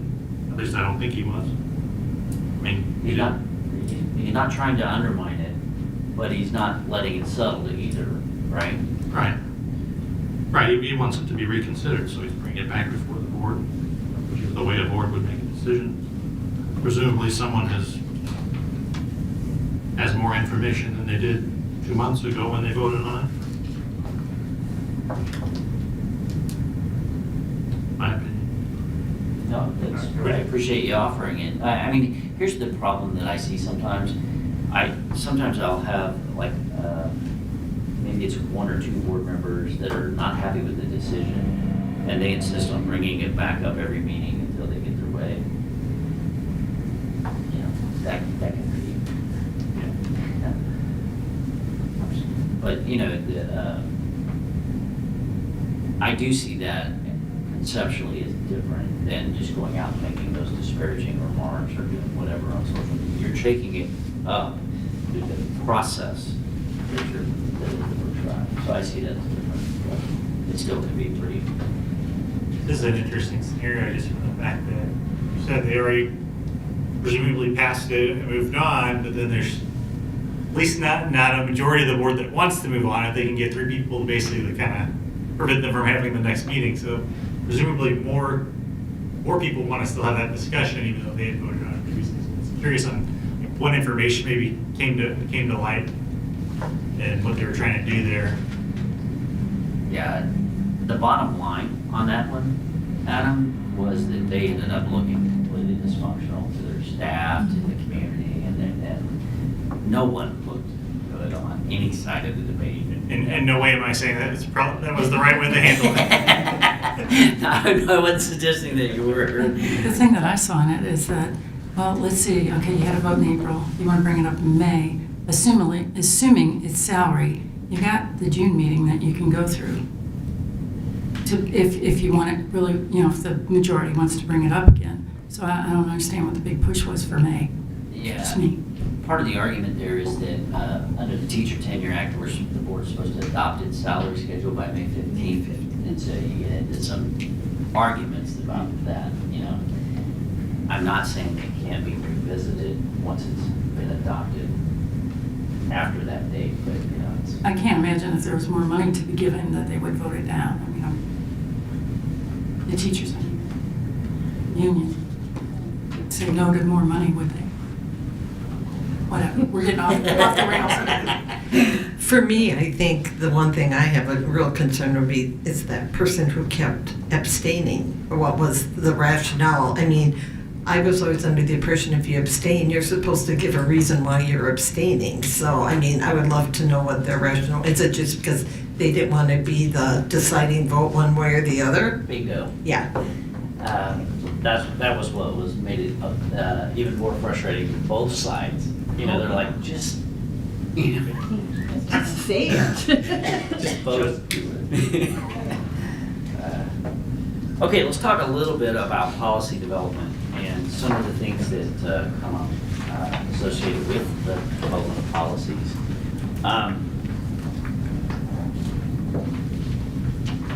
Obviously, we look at the board policies as being the exclusive function of the board. Everybody agree with that? Okay. It begs the question, what is policy and what is not policy? If policies are exclusively within the province of the board, how do we define policy? I just want you to think about that, because it is an open question legally as to what that means. So it comes down to what you think as a board is appropriately decided exclusively by the board, and what is delegated to the administration in terms of rulemaking. Make sense? All right. At any meeting of the board, policies governing schools may be enacted, amended, or repealed by a majority vote. We don't do a first and second read here, do we? Just know that legally that's not required. It's not something that's in a statute somewhere anywhere. We just have that. Dwayne, can I back up Yes, please. to the slide before, and it wasn't up there. One thing I've wondered about since coming to Howell, and I don't know if there's a right or a wrong, but our regulations are almost as thick and of a binder as policy. I've worked in other districts where regulations were the process and the rules to enforce the policy, and so they were, administration created regulations. Howell's history is that regulations are approved in the same way. Is that just how it's done here? Is that related to MCE that you know of? Is there a historical reason why? Other than that's just the practice here? It's mainly that. What I would say is this, Ken. When MCE first kind of put all of these things together, there were policies, and the regulations were supposed to be more in the nature of the procedural things, but they were considered board regulations and adopted by the board. So why do you have one versus the other? It is all subject to whatever the board decides in terms of its structure. My point, though, I think, when you look at it, it can lead to a lot of confusion, A. Secondly, you really got to look at it to answer the question that I was posing. What is it that the board is saying has to be approved by the board, and what is it that the administration can do in terms of promulgating rules? The statute that gives the authority is the one that Tom was talking about, and it doesn't even use the language policy.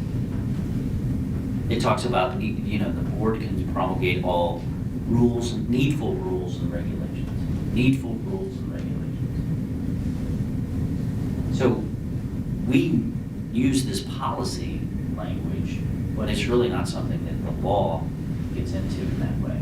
Other than, and this is something else that Tom alluded to, by state, our friends in the General Assembly tend to pass these legislation saying you're going to have a board policy that says X, Y, and Z. That's the only time that policies are talked about. And so I think it's an important question for the board to decide what rules are board established rules and what rules can be dealt with by the administration. And to Ken's point about the regulations, you talk about other systems, like, you'll see some policies are limited to policies, and they're policy statements, they're broad statements that are those general guidelines to the administration, and then the administration develops the procedures to implement the policies. But what's happened over time is the policy services have largely, this is my opinion, but have largely put more and more in the policies. And part of that's driven by legal developments, not that it's necessary to put them in policies, but they want to include all of the legal requirements in the policy so that everybody, has that single source document there that kind of lays it all out. As a result, you can end up with policies that run 12, 15 pages, and nobody's going to do that. So it is a philosophical choice, and it's one that the board, I would encourage to look at and say, okay, we feel like this is something that is a board decision, and this is something that is an administration decision, and the administration should have some clear scope of what rules are within the province of the administration. Thoughts about that? Disagreement? Give me pushback on what I just said.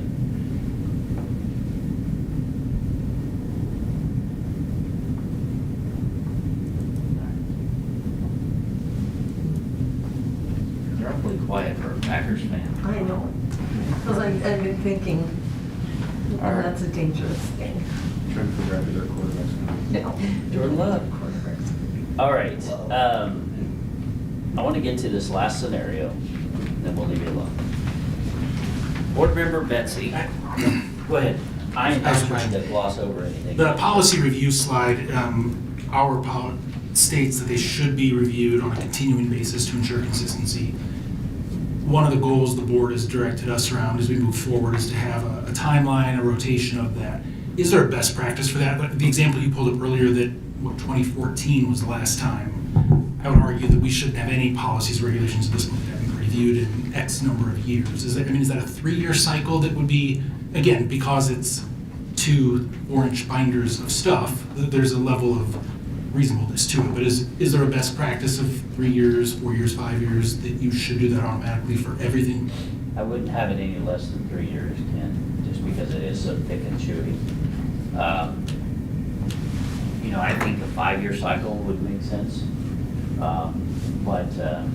It's just when you look at it and the various topical areas that you're required to cover, you just break it down that way. And it's just put them on that cycle. I think 5 years is reasonable. Otherwise, you're going to end up with a lot of stuff all of the time. To do it on a 3-year cycle is manageable, but it's ambitious. You're doing a lot of work a lot of the time, if you're truly reviewing it. So, and there are some moving parts and pieces of that, right? Because you've got different board members, you've got different, administrators, and so it's all, so I think that 5-year cycle seems to make the most sense to me. Okay, thank you. Good question. Others? Do you find that segmenting it as you go through the 5 years? You have to. You can't do it 5 years, here you go. I Book, think you read have it. to. Yeah. There's, it's, even at that, it's, you're undertaking a lot of work. my thought is that you break it down and you have chunks of those topics from each year, and they're just on that 5-year rotation.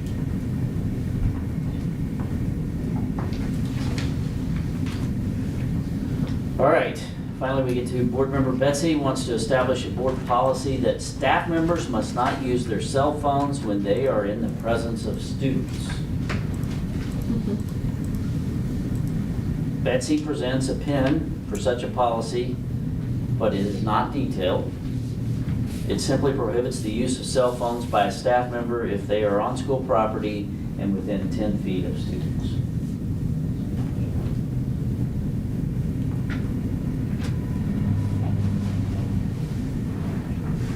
What say you about this one?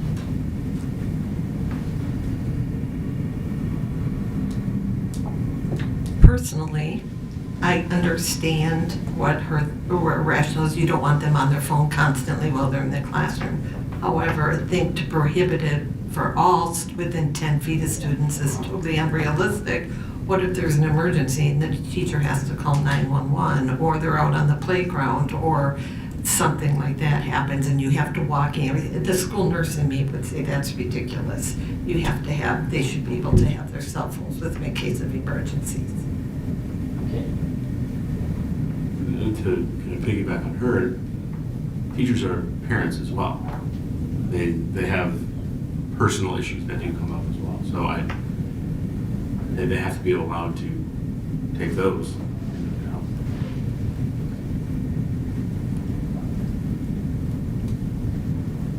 I agree. Let me ask you a question this way. With an issue like this, is it best addressed at the building level in terms of rules? Is it best addressed by the administration on a district-wide basis? Or is it best addressed as the board establishing policy? I think it should be, if there's somebody that's on their phone in the classroom, then that's the thing of the building administrator go and say, hey, the kids are telling us you're on your phone ordering from Amazon 3 times a day. I mean, that's a problem. That shouldn't be important. That should be the administration at the school level looking at it. I don't know, to have a policy you can't have your cell phones within 10 feet of students, I think is not realistic. And with no rules, what if they're on their break time or playing time Right. or whatever else? I mean. And the kids are in the classroom on the other side within 10 feet, does that count? So those kinds of details, does that suggest anything in terms of who at what level should be establishing the rules? I think, yes. Same time as board members, she has every right to submit a policy and suggest it. That's why there's 7 of us. To kind of weigh those options and weigh and make that final decision of like, yeah, 6 of the 7 or 5 of the 7 don't agree, so it's not going to become policy. And maybe there's a discussion on how it's interpreted or utilized in the school and the rules that are around it versus just having a blanket like one statement policy. Thou shalt do this. You'd probably be better off like in an employee handbook or something. Okay. District-wide? Or do you think building by building? Probably district-wide. I think here you get into the problem of board members dictating, going around the superintendent. I mean, clearly, this is a problem, or else the board member wouldn't know about it. So then, do you direct the superintendent to tell the principal to make that a rule for school? I think there's lots of questions there. That brings up just read a policy. Okay. Lots more questions to ask. I mean, has there been a privacy invasion issue with the students with Betsy? Like, what is it about it that is the problem? I could see how parents, as a parent, teachers constantly posting pictures of my children on social media, I would be upset about that. So again, lots more questions to ask. We're taking this problem and we're looking at it from the issue that Betsy's raising, is there a specific incident, that sort of thing. Should we address every single one of those things as a board policy matter or not? No. So what tells us what should be a policy of the board? What should be something that just is handled by the superintendent on a district-wide basis? And what should be handled by a building administration? What tells us, what factors tell us who should be establishing the rules on a particular topic?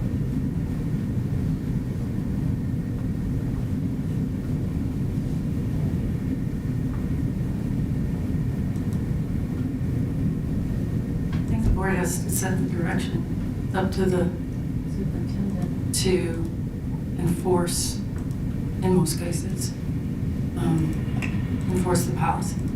I don't disagree with that at all, Jane. I guess my question is at what point does the board weigh in, and how much do you say, Ken, that's your responsibility, you establish the rules in that area? Or you say to Ken, that's a building issue, and the building should decide that on a building-by-building basis?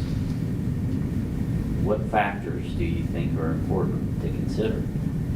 And the only reason I'm raising, go ahead, Randy, were you going to say something? I was just going to say, the only reason I'm really raising it is that I think as a board, it's important to decide which things you're going to promulgate rules about and which things you're not. You know, what's your criteria for deciding this should be a policy that's established by the governing body of elected officials, or this is something that, this is Ken's province, he needs to just take care of this, or that, you know, this is a building issue and it needs to be taken care of there. And, yeah, for me, the threshold is when it becomes a big enough problem where either it's an issue out in the community, which would mean clearly it's not being addressed to the satisfaction of the voters, and so therefore, ostensibly, they would vote in a board that will create use the word law or policy to fix that, just like you would in any election. And to that point, it might mean, okay, it's gonna be probably more likely to come to the level of a board policy if it's multiple buildings where we're having issues, right? Sure. So just, you know. Absolutely. To me, I think it's got to come down to, that would have to be a discussion at the time with the board that's in place. If a subject like this would come up and say, and then as a board, if Betsy would come and say, hey guys, I think we need a policy on no cell phones within 10 feet. Why do you feel that way? What's your concern? Let's dig into that part of it before you just go fill out a PIN. You know, to Randy's point, that if it's something in the community, not every community member, you know, we all know not every community member feels that way, and there might be some hard feelings, or I think if you develop a policy, that may not be what the entire community. So I think as 7 people on there, we have to come with, hey, we're thinking of doing this. What are your thoughts? How do we all feel about that? I don't think you could say any subject that just what you said, what becomes when it does become a building level or everything. I think that's a discussion that 7 people have to have at that time. Why are we talking about this? What's the concern? And how do we feel we need to handle it? Does that make sense? It makes perfect sense. And what I would also say is it's not just a topical inquiry, right? It's, do we need to even get into the 10-foot rule? Do we need to get into that level of, or do we just need to say staff members need to supervise kids and can't be distracted by their cell phones and doing it? Right. Or, you know, something broad.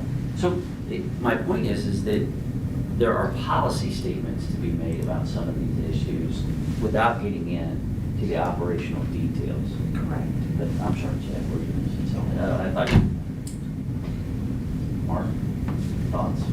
I'm picking up. To me, we entrust teachers to handle themselves with common sense, and we establish that there is consistency across the district, so that if a teacher goes from one elementary school to a junior high, that they don't, you know, break the rules in one versus the other. That it's fairly easy for them to make a transition from one place to another. So I think you're right. I think, you know, getting down into the weeds with the 10-foot rule or things like that is unnecessary, and just trust the teachers that they understand, you know, the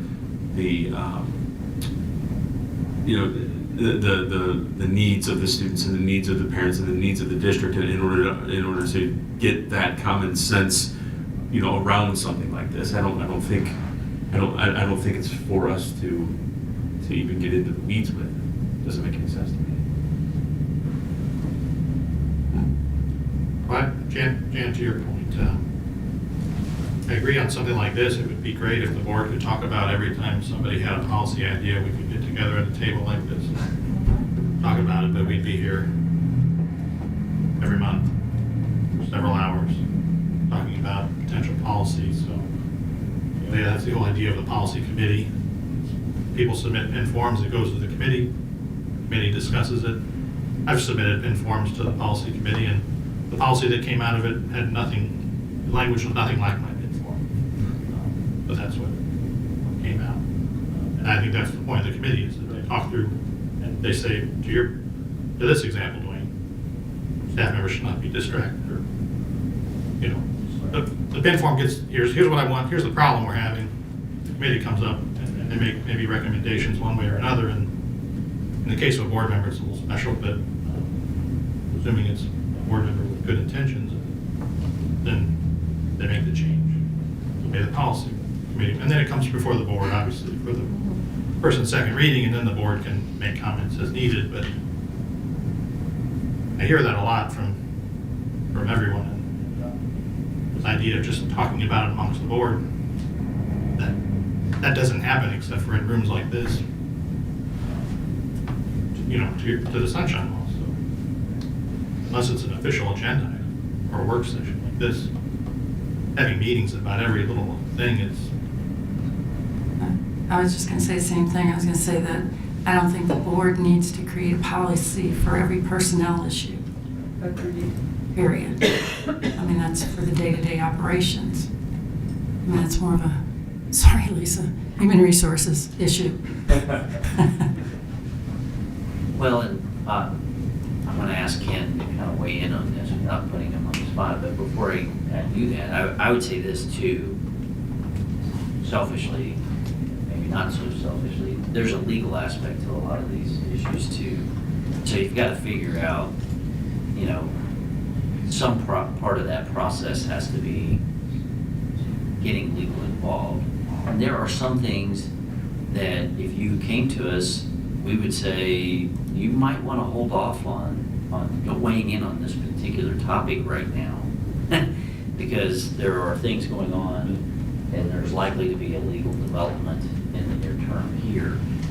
There's also within some of those decisions, you know, and policies, maybe some things, you know, if you're tweaking, there may be legal developments that you might at least want to know about when you're making your decision to move forward on something. You know, so there is a legal piece of this that's got to be considered as well. I want to know what your thoughts are, if you don't mind. And I mean, you know, this level of establishing the rules. You know, what are your thoughts? One, I think as the conversation shows, it's not black and white. You know, I think there's a lot of gray, and I think that maybe what I've not experienced in my time here is the board discussion with administration around what might fall where. Understand there might always be something that we would say, no, we wouldn't discuss it, but it should or it shouldn't. And so, you know, the idea of, is it a governance piece or is it a truly day-to-day operational piece? You know, so it's almost like you need multi-pronged thing. I think you could look at each topic against potentially, and that's the discussion, could be what criteria we look at. So Mr. Cook and I were just today had an email about a concern that was out there, and I had said I'm not sure that I think this would ever be a policy, but I think it's something that there's an opportunity for consistency, there's some things we could do, but I think that there might be certain issues that we would say are only operational, but they would impact the district's ability to provide, you know, safe, efficient, effective operations, so therefore it might be better to live in a policy. And I don't know that we ever defined what lives where. I think that the flip side kind of the HR piece is that we do need to be able to be efficient in our operations. We need to be nimble sometimes with changing or responding to current situations or needs. And so there are certain things that I wouldn't necessarily want in a policy because they might change. It might be isolated, it might be at this moment in time where we need to live. And then the amount of time, not only when can the board come together to discuss some of this, but creating those, working through the process takes a lot of time on our end as well. And we can only, we're limited in how much time we can spend on that, or pull together a committee, or pull together the board to have that discussion. So maybe prioritizing some of it, or looking at what should or shouldn't be put in place. All good stuff. Something that you mentioned there that I just want to touch on, Ken, is it seems like when you're talking to boards, there's always this idea that we need a policy to address this, or we need to, and there's rarely an effort to consistently pull back on things that are on the books that have become outdated.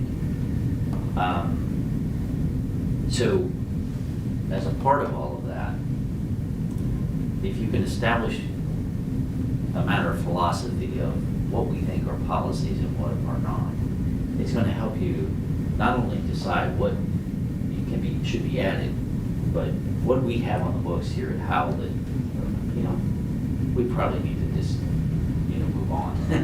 and it doesn't necessarily need to live in a policy, but you've got to have that baseline of, okay, what's our criteria? What factors tell us that this should be a policy or not? And there's a reasonable level of, I think when you have a policy, rightly so, it should be implemented, people need to understand it, and then be held accountable to it. And then as based on everything we've looked at, being the one that's ultimately responsible for making sure that we're enforcing the policy the board approves.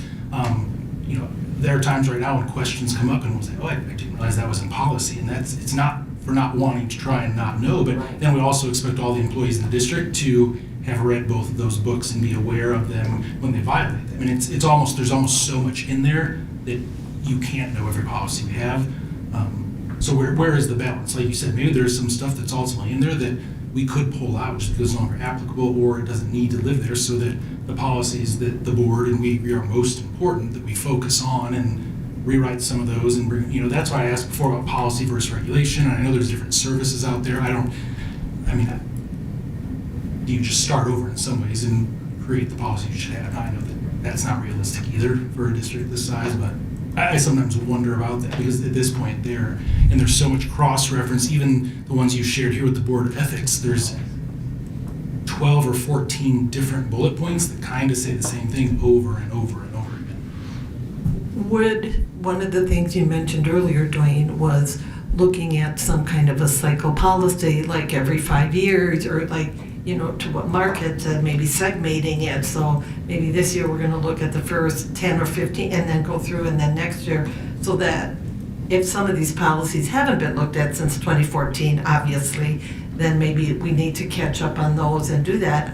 Would that help both these points? If this no longer is effective, this was written because, let's just say there's a policy in there that says you have to count kindergarten students once instead of 3 times like we did once before. Do you know what I'm saying? Would that help that to determine what's a better way to look at policy? I absolutely think it would help.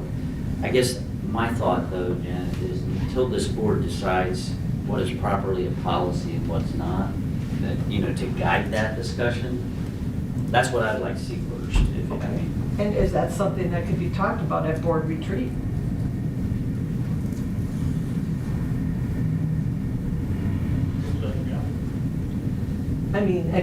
If that's a place where we have to start, is that something that we could talk, this is what we're thinking about, what is your thing? Is that something that we could talk about at board retreat and see where we stand?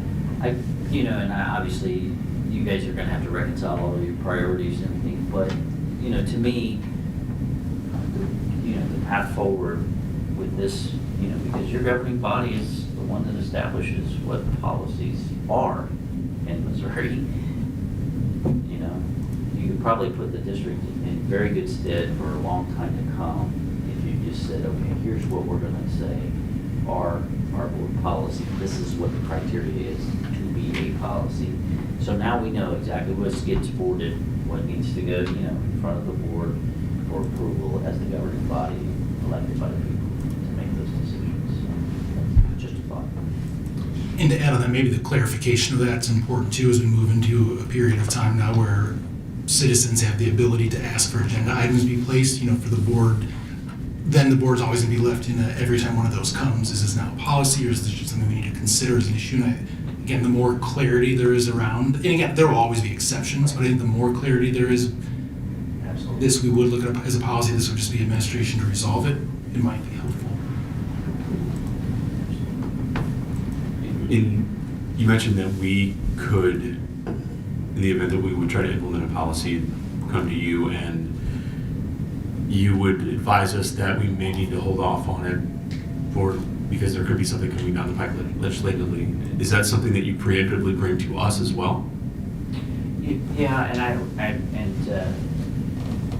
kind of one of the things that goes with that, Mark, I will tell you that people on this side of the table have kind of a general awareness of some of those things, a lot of those things. So if something hits Ken's radar as a policy issue, a lot of times he's going to know that, hey, I probably need to check with Tom or Dwayne about, whether or not this is something that is an issue. How proactive you are in terms of checking about legal is something that, you can decide. But we try to communicate a lot through a variety of different means. One is training programs and that sort of thing. We do an annual school law seminar and that sort of thing, kind of updates on some of those. But just even our podcasts, some of those types of things where we try to push out that information. So, but we don't have anything that says specifically that's aimed directly at policy. I don't know if I answered your question. You've touched several times on trying to define what rises to the level of policy. Do you have some kind of recommendation there? I feel like you're fishing for that answer. If it's in your podcast, I haven't made it. No. Honestly, I feel like each board needs to define it for itself. I really do believe that. I feel like each board, you have to, I don't like as an outsider saying, well, that's not really your role. I think the board probably in the first instance should say, these are the things that we feel like as the governing body, we should establish the rules about. And so, now, would I be happy to articulate some factors at some point about, what is a policy level issue? Yes. Just as an example, you don't want to be dealing with issues that are just building specific, right? You want district-wide. I don't think you want operational issues, unless it deals with the operation of the board itself. Operational issues really, you expect the administration to cover. There are different kinds of ways of articulating all of those things, but I think there are certain criteria that this board can come up with that would be good for just to decide going forward. Jordan Love. Well, I was just going to say, I want the policy says no more meetings after 8 o'clock, sorry. We actually, I apologize. I know, I'm just saying, I'm kidding. That's why I'm just chuckling over here to myself. I apologize, Ken, I didn't realize it was so. No, it's good discussion. It's good discussion. I'm being very silly. That's what you said, laugh. Don't ask me next time. Give the lawyer a chance to talk. Okay. Anything else that you guys want to discuss while we're here or go through? That'd be part of it.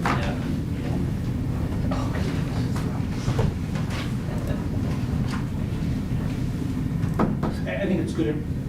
It's good information. Like I said, the board has previously, asked or directed us to look at our review process moving forward, just the cycle of it, how we're using it. There's some inconsistencies between what we say in our policy on the form we're using right now. So I think it's an opportunity to review all that and streamline some things and make sure that it's clear for everyone.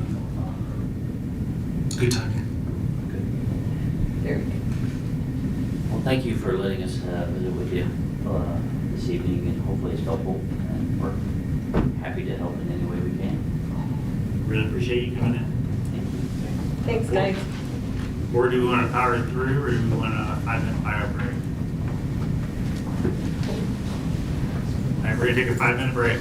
Okay, I was gonna say, geez, so you're going to take her 5-minute break.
All right, board, I'm going to call the meeting back into session. That's not on us, go to that. Turn it over to Dr. Rampas and his team to give us a little bit of introduction to the cabinet and what each of their groups do.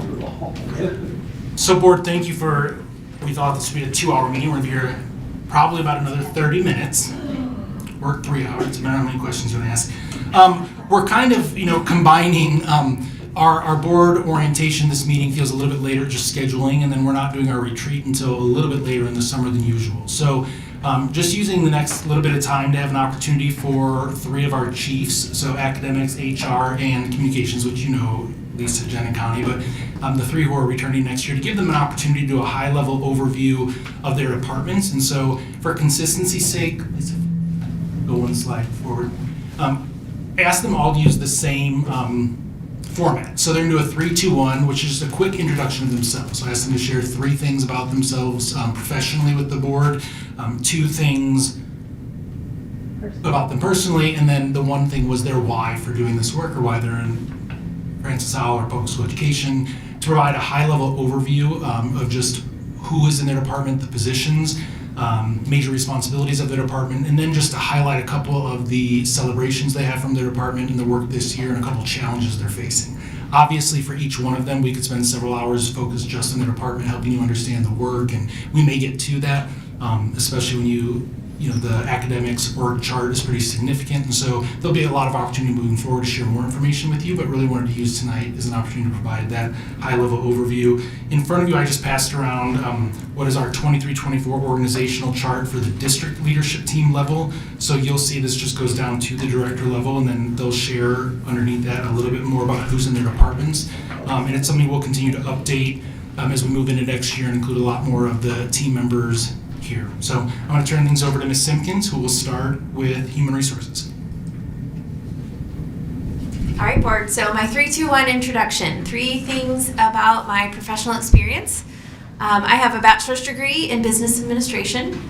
Followed that with a master's degree in human resource management, and then studied and completed the testing for the Society of Human Resource Management Senior Certified Professional Certificate through the Society of Human Resource Management. I actually started my career in the private sector. As I was finishing my bachelor's degree, I earned a spot at the United Parcel Service, or UPS, as a paid intern. Was promoted there to a part-time supervisor and then a full-time specialist. And so really got to start my career in the corporate world and see what that was like, and got my taste of HR there. And then I moved into public education in 2000. I started in the Fort Zumwalt School District. I was the director of support staff personnel when I left that district, was there 12 years, and then came to Francis Howell in 2013 as the director of human resources, and then was promoted to the chief human resource officer. 2 things about me personally. I love to spend time with my family. I have a husband, Mark. We've been married for 23 years. You can see us there in our fun derby hats. Jacob is 19. He will start his 2nd year at Mizzou. He is a graduate of Francis Howell Central. Nicholas is 14. He is so excited to become a Spartan next year. He'll start his freshman year at Francis Howell Central, following in his big brother's footsteps. And then you've heard me talk a little bit about our newest addition, Roxy. She's a 7-month-old lab mix who is shedding like crazy and getting hair all over everything right now. So new thing for me to learn about. Something fun just about me personally. I have a reputation for being creative in the gifts that I give. I like to think out of the box and give things that are thoughtful to people. And I enjoy planning events. So even if I don't have a reason to plan the events, like the derby hats that you see there, I can make an event out of some sort of a gathering if you let me. So love to plan events and do those sorts of things. The reason for my why for this work is really it was such a different culture and climate coming to public education after working in the private sector, and that's really what kept me here. Helping people help kids instead of helping people earn money or make more money was really different and exciting for me, and so that's what has kept me here in Francis Howell and in public ed. Our department, we have 11 full-time equivalency staff members, so 11 staff members. We kind of break up our department into 3 areas: certified, which are all of those teachers and those that require a DESE certificate, and then non-certified, which is all of those amazing people that support our teachers. custodians, nurses, secretaries, things of that nature. And then our substitute office of when we are looking for substitute teachers and substitute custodians. And then we also monitor and support and evaluate the front desk here at the district office. So those ladies are under our purview. We have 2 administrative assistants. Kenda is my right-hand person. She supports me in all that I do, takes extra good care of me. She also watches our budget. She does our monthly board reports. She supervises our position control. Tessa Golden is our support to the Director of Human Resources. She monitors our Time Clock Plus system. She does all of our recruit and hiring system with the applications that come in and getting moved to our administrators, and she is responsible for the notaries in our district. Our substitute specialist is Jessica Young, so she does the daily work of the substitutes. She monitors all of the leave of all of our employees if they're entering vacation, sickness, things of that nature, and how that ties to payroll, so she works very closely with them as well. We break down our HR associates into 2 groups. Candace and Ashley are on the certified side. When it comes to contracts or hiring or anything related to our payroll systems on the HR side, Candace does our administrators, our elementary works, and the substitute hiring. Ashley will do our secondary and all of the extra duties. So the extra days, the working on plan, the coaches, the sponsors, all of that is just a whole nother layer of HR that she handles. Julie and Dawn do the non-certified side. Julie supports secondary, all of our custodians and transportation, and then Dawn West supports all of our elementary, early childhood, and vacation stations. So that is, those groups of folks are not like certified where you hire them once and they're kind of here for the year. It is always a kind of revolving door as we have resignations, retirements, and new hires throughout the year. And then as I shared with you, our front desk folks, Elizabeth and Susan, are just the first face of Francis Howell, the voice of Francis Howell, and just really support all of the people to this building and the calls that come in. Some of our major responsibilities, we have a small budget in HR, $206,000. It is really for advertising, some professional development that's small for employee-related situations. We have a small budget to make ADA accommodations. We do some professional development for ourselves. We have some release time built in there for interview committees, things of that nature. So, and then just some of our systems that we utilize in HR. You'll see kind of highlighted in bold kind of the major areas. Staffing is a big part of the work that we do. Staff planning, recruitment, the interview process, onboarding, reviewing any criminal history that we might receive. Third-party providers are monitored by us. Our position control, making sure that the staffing plan you all approve is what we're following. And then that data entry into Time Clock Plus. We negotiate with 4 different groups: FHEA, our certified teachers, FISPA, our support staff, Teamsters for transportation, and then our ESCs. And we hold monthly labor management meetings with those groups just to communicate and problem solve. Compliance comes through our office. That's staff and student and third-party providers, whether they're 1300 or 1301 investigations.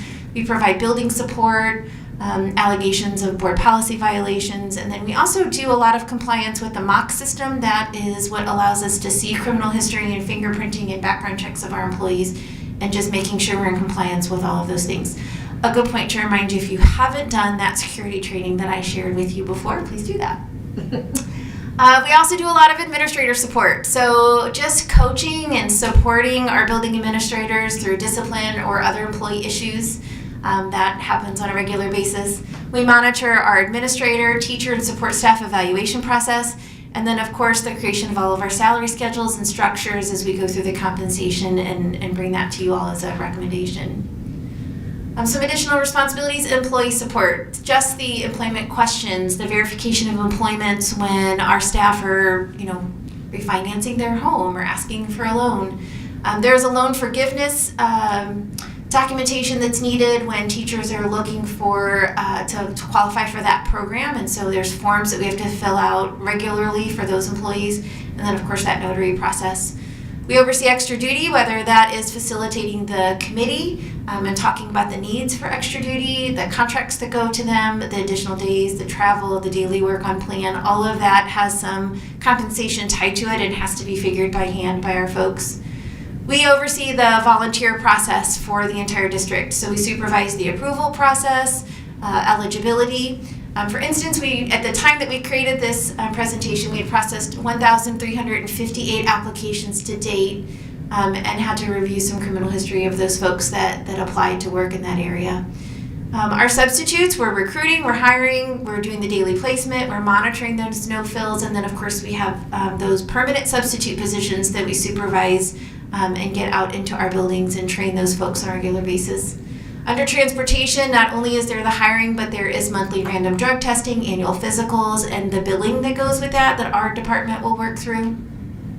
We monitor the employee leave process, whether that's the use of leave for each payroll cycle or reviewing the use of FMLA, educational leave, and then we participate on the ADA interactive process anytime an employee needs an accommodation to do the work that they're required to do. And then we have some DESE reporting, whether that's Cycle 18A and reporting information to DESE about our teacher evaluation system, our certification process for administrators, teachers, paraprofessionals, substitutes, bus drivers, making sure that everybody has the licensing that they need to do that work. Some celebrations. This year we worked very hard. We have been monitoring the no-fills since the 15-16 school year. And we have seen highs and lows through all of the unique and different strategies that we have put in place over the years to address that situation. This year, with a lot of reduction in release time and the support of just different folks within the building, we were able to get those down to a manageable level on a day-to-day program, on a day-to-day system. DESE provided us with a $10,000 grant to hire a Grow Your Own teacher program coordinator. And so we've been utilizing that, and that has seen a lot of success. Just in the first year that we had that position, we were able to connect with graduates of Francis Howell and encourage them to come to consider the education profession, as well as reaching out, learning, creating some ideas on how we might reach out to middle schoolers and high schoolers to even start to think about education as a profession. And then I would say a celebration is really the new strategies for attracting and retaining transportation staff and the attendance incentive that we negotiated with our Teamsters Union. I'm excited and hopeful that that is really going to help our staff be able to provide high quality customer service to our parents in that department and relieve a lot of the pressure that our staff was seeing with the no-fills and absenteeism that we had in transportation.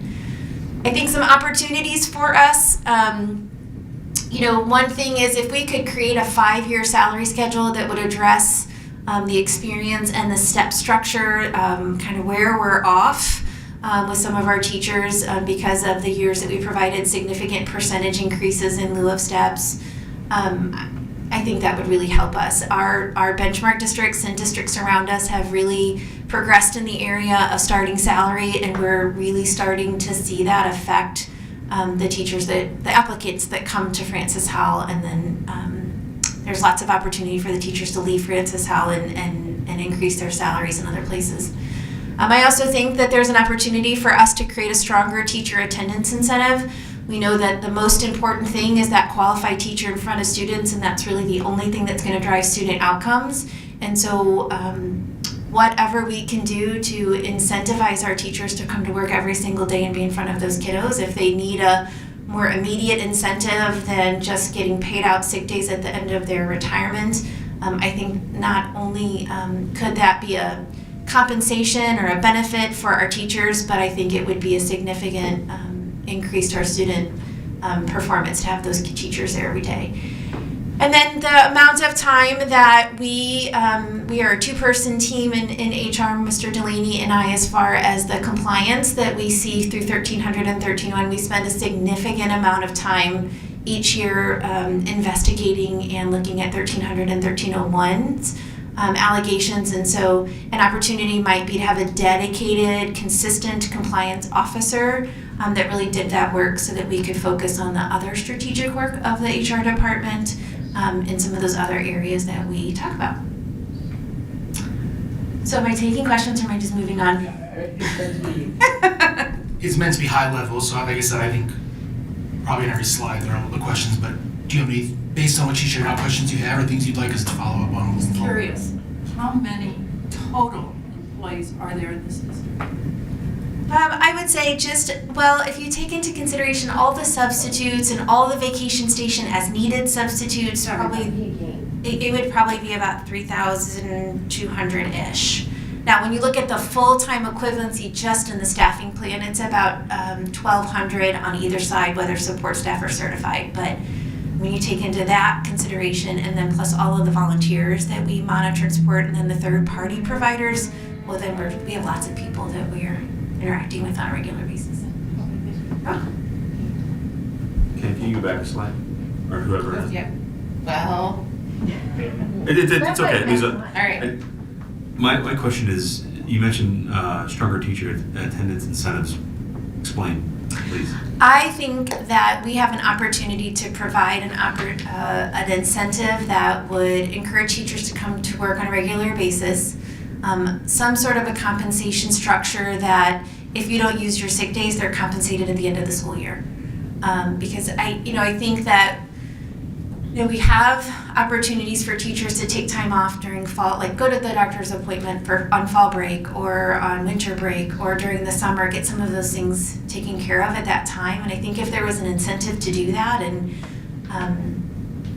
I think that they might choose to come to work when they can. Obviously, teachers are going to get sick and they're going to need to take their sick time. And I don't like the idea of a perfect attendance incentive.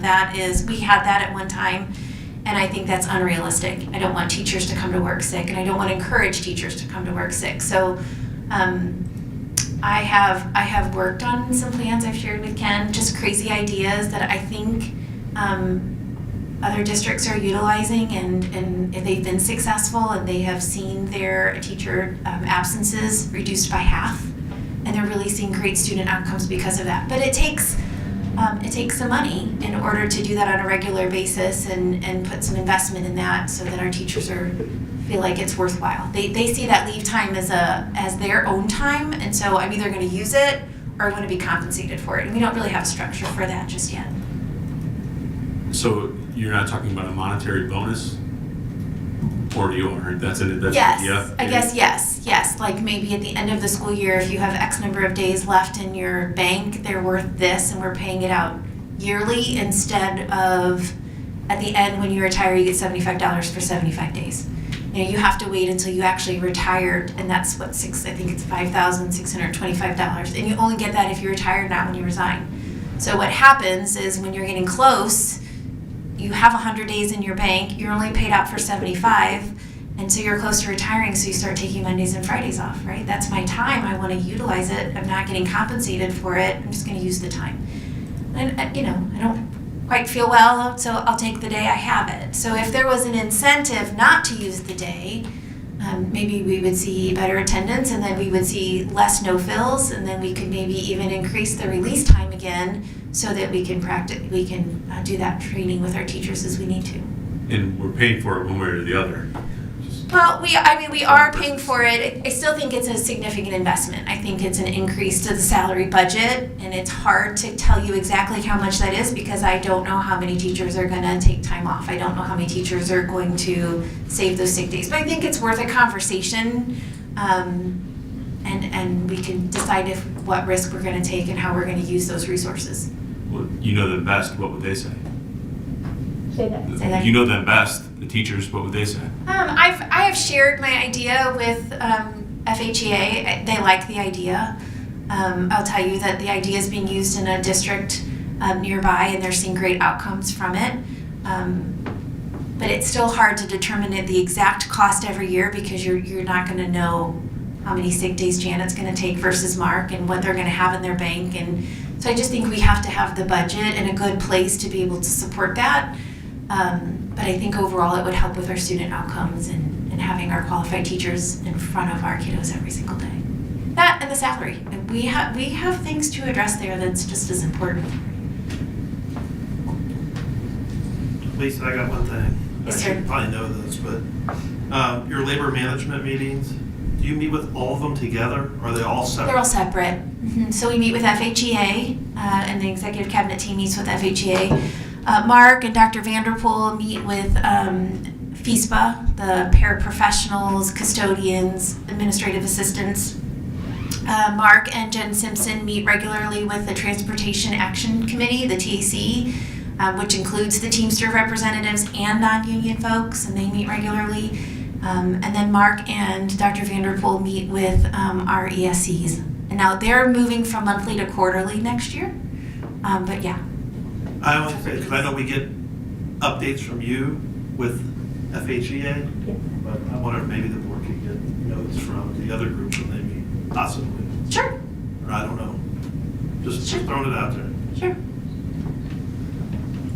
All right, ready to talk academics? So a little about me. I went down to Cape and got my bachelor's in elementary and early childhood education. I was going to teach preschool. That didn't pan out so well. I've never taught a day of preschool in my life. And then I came back and student taught in the district, got a job, and then went back and got my master's from Lindenwood in elementary education, and I picked up my remedial reading certification when I was at Lindenwood. Shortly after that, I taught fifth graders for a while at Becky David, and then I started a master's program. Ironically, I really went to get started on my doctorate, and I felt like bachelor's, master's, doctorate, and the program I wanted to do for my doctorate, you had to have a master's in administration. And I was like, well, I have one, it's just not in administration, because I really had no desire to be an administrator. Also, did not pan out as I had thought. And so I had to go back and get a master's in administration, so that's why you see two of those up there. And then I finished my doctorate at Maryville a few years ago. I just finished my 21st year in the district. So I started out as a teacher for 10-ish years. I'm not a counter, so I always tell people if you add it up and then you were to look at my resume, these numbers are going to vary slightly. But I taught for 10-ish years. I was a literacy coach for a few years at a different elementary. I was an administrator at a different elementary. And then I came up here and I served 1 year as an admin intern. It was a generic role that the academic team had. And then the following year, I started in the role of the director of adult learning. And then I served in that role, I believe, about 8 years. And then this is I just finished my third year. Good job. See if I can need friends around me. I just finished my third year as the chief academic officer. And I think the other thing I would say about me is just my niche is really adult learning and leadership development. That just, I mentor a lot of colleagues that go through their doctorate at Maryville. I talk to a lot of classes of graduate students. I work with a lot of folks in other districts as they go through stuff. I started at a Java-like PLN when I was in my previous role. I'm in the process of starting a Java-like PLN in my current role. That adult learning piece, professional development for staff, for administrators, leadership professional development, that is kind of my niche, I think, within the district.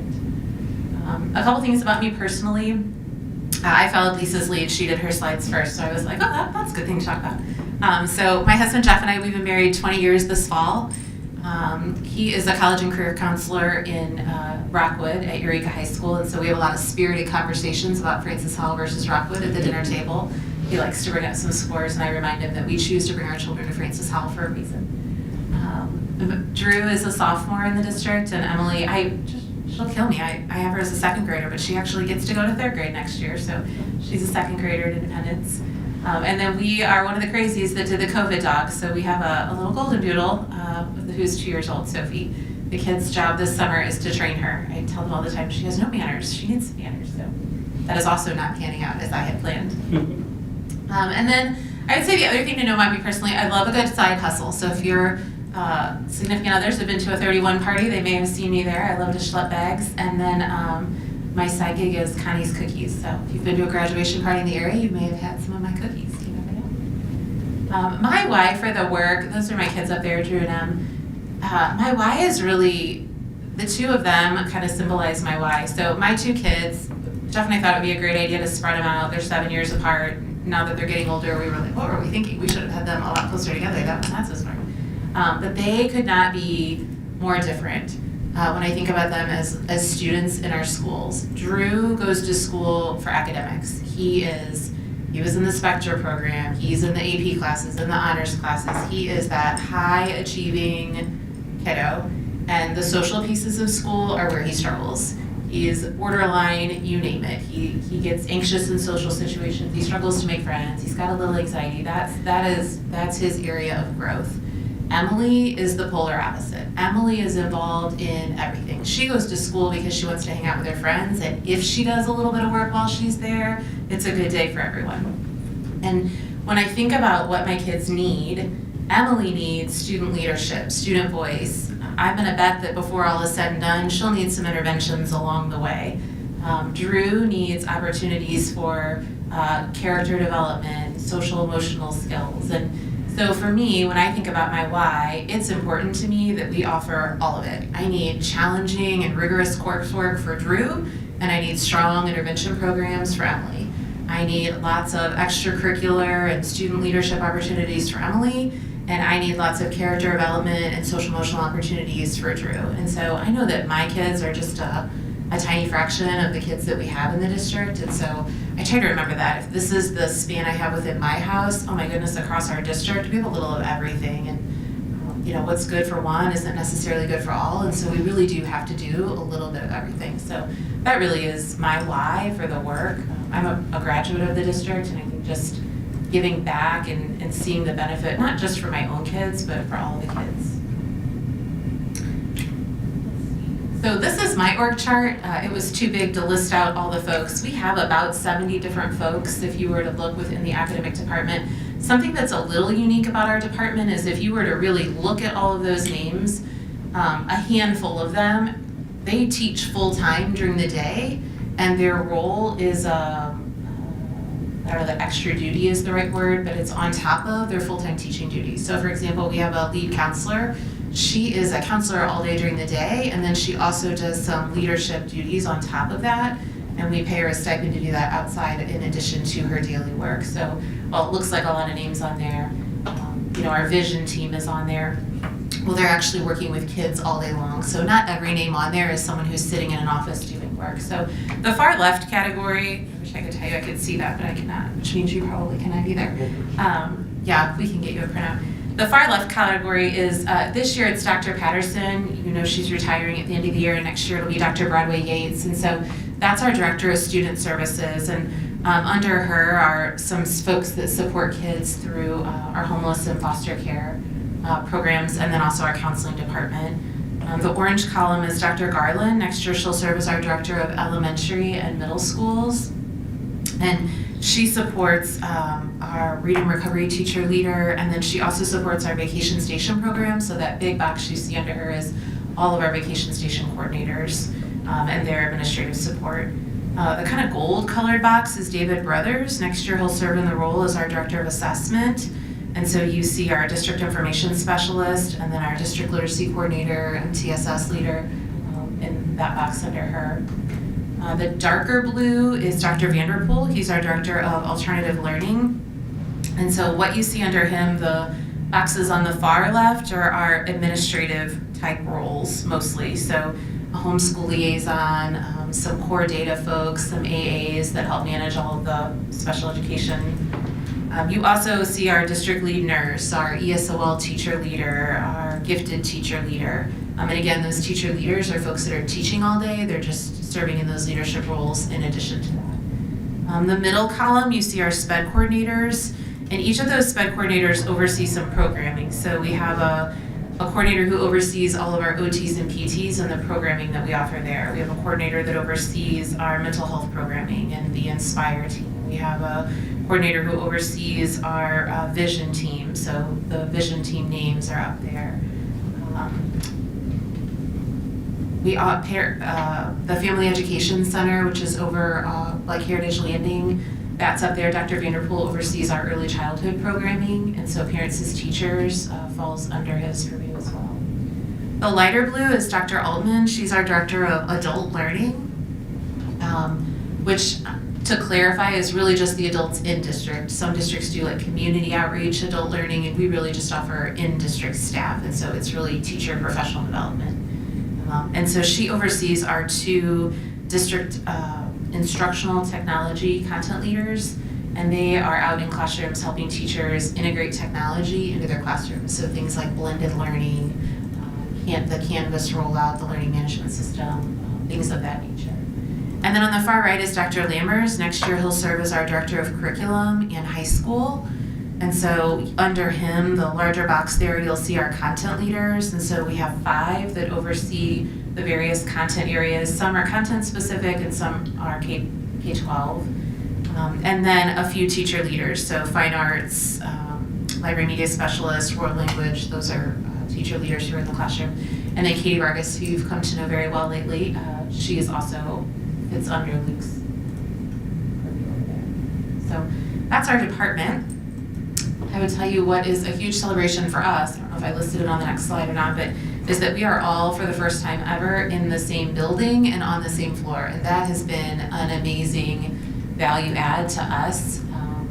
In the past, we had some folks in this school, and some folks in this school, and some folks in this building, and some folks in this building. And as you can imagine, trying to get everybody on the same page and have effective communication when you are spread throughout the district makes it very challenging. And so it's been wonderful to just be able to walk across the hallway and have a conversation rather than try to send an email and hope that nothing got lost in translation.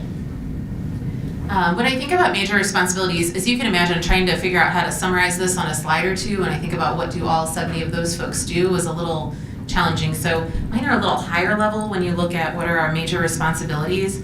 A lot of the things that you would assume, curriculum, state assessments, virtual learning, instructional support, fits under the curriculum world. When you think of assessment, MSIP 6, APR, accountability, how the state holds us accountable, the state assessments, core data, report cards. We get a lot of research requests, teachers who are working on graduate work and need to collect some research as part of a project. They have to go through a process to submit a research request, and that gets reviewed. Under alternative learning, all of our alternative sites, all of our sites really, they all write a school improvement plan, and so the appropriate director reviews those school improvement plans at the beginning of the year and then supports that, monitors those updates throughout the year. Alternative learning oversees special education, gifted education, ESOL programming, our two alternative sites. He works with our paras, our interpreters, to make sure everybody's on the same page. Homebound, ASSET, which is our non-public special education services.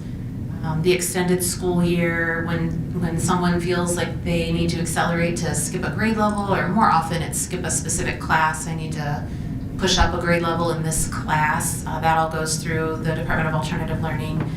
The entire diagnostic team fits under alternative learning, so all students who need to be evaluated for special education services or gifted programming, really any kind of programming, that all goes through this team.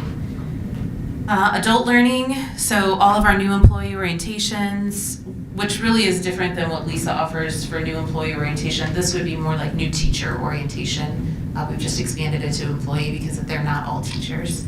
Our beginning teacher assistance program, something that the state requires, and they have some components that have to be covered, and so making sure that all of our new teachers get what they need in that regard. Mentoring for our new teachers and our new administrators, all the district PD days. That role kind of oversees just general instructional practice. So what does good just tier 1 instruction look like, and how are we making sure that that's happening in all of our classrooms? What's the learning that needs to happen? How do we monitor that? Professional learning communities, how our teachers collaborate with each other and share those best practices out. Support staff learning is something we've really tried to expand in the last few years, making sure that we're growing our office staff and our paraeducators so that they're also continuing to learn. They're not just stuck behind a desk all day. LEAP is our aspiring administrator program, and so how are we making sure that folks within the district that see themselves in an administrative role, that we're pouring into them and growing our own administrators so that when we have that opening, we're not hoping that someone comes and applies, but we have folks in the district that we feel like we've kind of built capacity in that would be great candidates for those positions. That role oversees our literacy and instructional coaches, and then Title II. And then student services serves as our foster and homeless liaison. All 504 compliance goes through that department, all disciplines, student investigations. Schools obviously do the bulk of that work, and then when there's one that's, a little big and hairy, they reach out with, okay, walk me through what these steps look like, or I'm a little stuck on this, or I hit a road bump, what would you do? We get a lot of what would you do questions, or walk me through this. This is the first time I've had this happen. Have we had that happen at another school? How might I handle this? A lot of those kind of phone calls. Legal issues, Office of Civil Rights complaints. We have a code of conduct hearing officer, so when a long-term suspension occurs and students have to come for a hearing, we have a hearing officer That person serves as the hearing officer. All of our student activities, so the clubs, the athletics, the after-school activities, before-school activities, the athletic directors, all residency and boundary exceptions, attendance waivers, just student attendance. So you heard during the budget presentation that we need to increase student attendance, and so all of that work comes out of student services and counseling services. And then just building support, and so those school improvement plans at each site, how we're supporting that work, how we're making sure that we're focused on the right work at each site. What does your data say would be a priority area for you? And then what do those action steps look like to make sure that we're making progress in those areas so that they're not just cookie cutter, everybody doing the same work. Parent and patron concerns. So if something happens at the building level and it doesn't go well, the next step is that it goes to the director of elementary or the director of secondary, and they do some problem solving so that it's not just right up to the superintendent's office, but there's a process that we ask families to work through. Tutoring, summer school, you guys can kind of read what's on there. And then at the end, it doesn't really fit under any one person's role, but just general compliance. We have multiple people on the team that help with title investigations. There are always legislative updates that impact the work we do or influence a policy change or a process that we have that we need to do differently because of the new legislation that's out there. And so everybody kind of stays abreast of those that tie to their work. And then just staffing supports, as Lisa shares, it's harder to get a recess para, it's harder to get a special education para. Well, then we have to help the buildings figure out how are you going to conduct business if you're short a couple folks. How can we help you rethink the work? Because we still have to do all the same work, whether you have the people or you don't have the people. The kids are coming. So that's kind of the bulk of the work. When I think about celebrations, I won't read all of them. I would just mention, often I get on Facebook and I see tumbling test scores and things like that. And so just the fact that we really are top 5% in Missouri schools, when you look at our APR, that is such a huge celebration for us. The MSIP 6 transition, it not only went very smooth for us, but we were very successful in that. And I can't tell you how many other districts I've talked to that have called to ask, like, okay, explain this to me, or help me understand this, or how did you guys do this? We really are seen as a strong contender in that area locally. We've rebooted our professional learning community work at the elementary level, and it got rave reviews. And so each of our buildings sent a team that went through a leadership academy this past school year, and we're repeating that this year with our secondary schools. It was so successful. We've been working to make sure we have common assessments or benchmarks in all of our tested areas at high school so that we can make sure along the way that we can kind of predict how kids would do. We're not waiting for those end of year assessments, but we're able to monitor that throughout the year. And so that's taken some time to make sure we're getting all of those in all the right areas. And then when I think about opportunities, increasing student attendance after COVID, it's been tough to get some kids to come back to school. Some of it is I'll be honest, they figured out how easy it is to catch up on Canvas and stay caught up when they're at home. And so it's easier to be absent and stay caught up. It's not like when I went to school and you didn't know what you were missing. A lot of kids can stay caught up while they're at home. And so the incentive to be in school every day, our teachers are doing an amazing job using Canvas, which has a little bit of a drawback at times. And then just, more families are working at home. It's a variety of reasons when we talk to our students, but we've got to get student attendance back up to where it used to be pre-COVID. Addressing social emotional behaviors and the behavior needs of our students, it's no secret. You guys have heard it, we've heard it. Our schools are struggling with it. As we return from COVID, the needs of our students are just different. You can go to any playground and watch kids playing together on the playgrounds, and it's just different. We're having to teach kids how to play together, which isn't something that we had to do 4 or 5 years ago to the degree that we do now. The needs are just different. We really have to think how to rethink the work that relied on release time. And so we used release time for a lot of the work in our department, pulling teachers together to collaborate about everything. The learning that needed to happen, the professional development, the selecting resources, the writing curriculum, the learning new practices, the going out to learn new information to bring back, pulling department chairs together to come up with a new process for, or learn a best practice about, or make some decisions as we move forward. And to not be able to do that during release time on the clock, people are a little more balanced than they were before COVID. And so to get folks to stay before or after school, it's not as easy as it used to be. The interest isn't there like it used to be. And so it's harder to get the work done. So we're just having to rethink how are we still have to get the work done, so how are we going to get that work done without the release time? There's a need to increase intervention time at middle school and high school, and so figuring out in a traditional schedule with 7 hours a day where you've got a class every hour a day, how do we find time to provide interventions to kids who need a little bit of extra help without them having to miss a class that they very likely are going to need some extra help in. And so it's really going to be rethinking what that schedule looks like. And then just continuing to increase those ACT scores and close those achievement gaps for all of our students.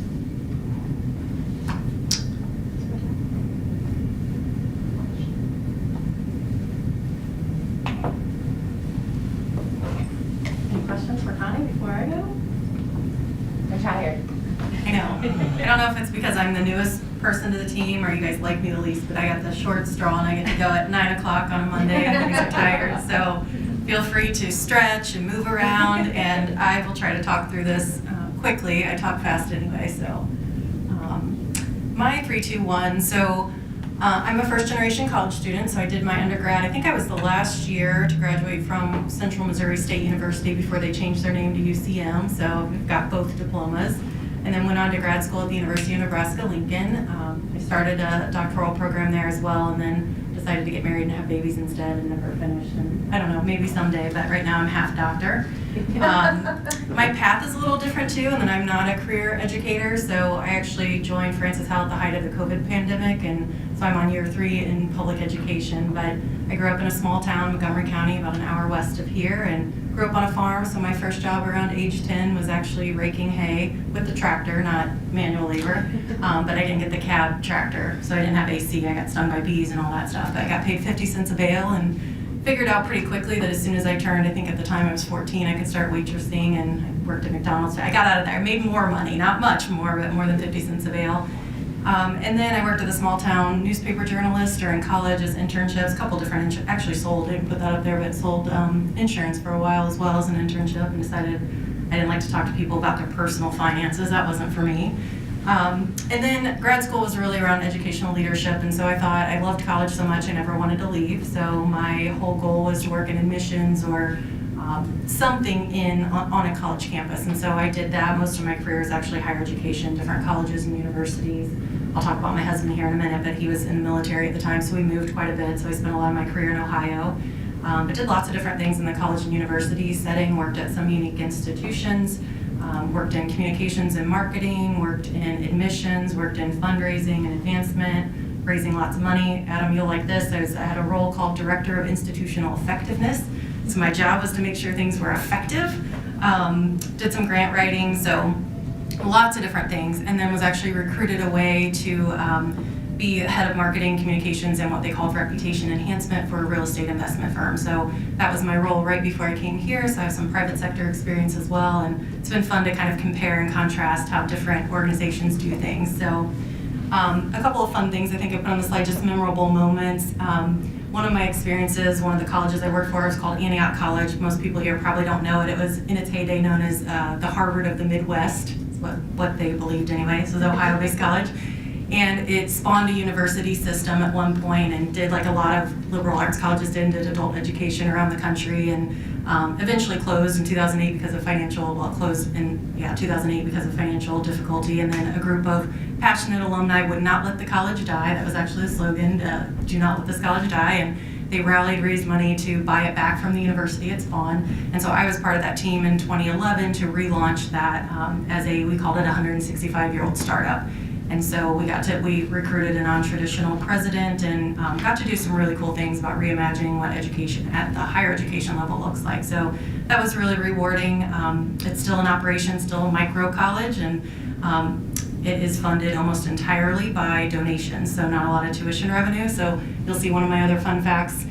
We were trying to get very creative with funding, and so there aren't a lot of, for a small liberal arts college that really prided itself on social justice and had a lot of people doing, a lot of alumni doing really wonderful work, but not a lot of really rich alumni to go after to ask for donations. So we were expanding and trying to ask people who just really cared about education. So actually, I was able to talk to Warren Buffett on the phone. We sent him we had a co-op program, and our students worked at Young's Dairy, which is one of our co-op schools or co-op programs, and they made ice cream, and we learned that Warren Buffett, if you know the story, he like drinks like, I think it's Coke or Diet Coke and a bowl of ice cream for breakfast or something crazy. We knew he liked ice cream, so we sent him some ice cream and dry ice and this little video, silly, like I look back now, it's almost stupid, cringy video, but we did this video and sent it to him, and at least got his attention enough to have a conversation about funding. He did not write a check. But who else gets to say they sent ice cream to Warren Buffett? And then another rewarding part of my career was just, I worked for a law school in Ohio that at the time I joined was struggling with declining enrollment in the traditional JD program, and so they were kind of, I don't want to name the name, but they were a couple years away from probably closure if they couldn't get some more either JD students or find another way to make money. And so it was really close to the Air Force Base. I had some connections through my husband who was in the Air Force, and got them connected with AFRL, the Air Force Research Laboratory, and created a multi-million-dollar program now that is about a third of their revenue every year, just coming up with, was really providing legal training for their scientists and engineers at AFRL who were working on patents and didn't need a full law degree but needed some legal training. So just a little bit about my background that I think as we go through you'll see, like I am known as an idea person, and a lot of different kind of thinking that I think you'll see when we talk about our work will come out. Two things about me personally, again, I'll kind of stay on that theme. So in terms of family, my husband Rob, I mentioned, he works in cybersecurity and is in the Air National Guard, so he's out of active duty now. That's what allowed us to move back home, as we say. We have two girls, both in the district. Elliot's going into high school next year. She'll be at Francis Howell High, and then Reese will be in 7th grade at Francis Howell Middle. They're only 16 months apart, but 2 years in school, and Reese is proud now that she's taller than sister, so the younger one looks older and has bigger feet and all the things, and everyone always thinks they're either twins or that Reese is the older sister, and Elliot's, I tell her to eat more vegetables and maybe she'll grow. And then the other piece is just really the travel piece. I mean, growing up on a farm, we never got to go anywhere except Branson, Missouri every year was our vacation because we couldn't leave the cows for more than a day. So now I feel like we're making up for it in adulthood, and we take our kids everywhere and go every opportunity we can. Some of you may know, I think we're leaving in about 10 days to go to Scotland, Ireland, London, and the Netherlands. So I will miss our June 15th board meeting, but I will be thinking of you, maybe sending a photo or two. And then I just included my, if you remember back when I was in school, it was called Gallup Strengths Finder. I think now it's Clifton Strengths. Some of you might have taken that personality assessment, if you will, but I just included my 5 strengths because I feel like, one, it was just really helpful for me, especially in grad school, to help understand what I was really good at and what my strengths were, but you'll see a theme here of, this ideation, strategic, futuristic. So I think what I bring to the table is just a lot of thinking about advocating for new ways of doing things and that strategic, kind of approaching problems strategically.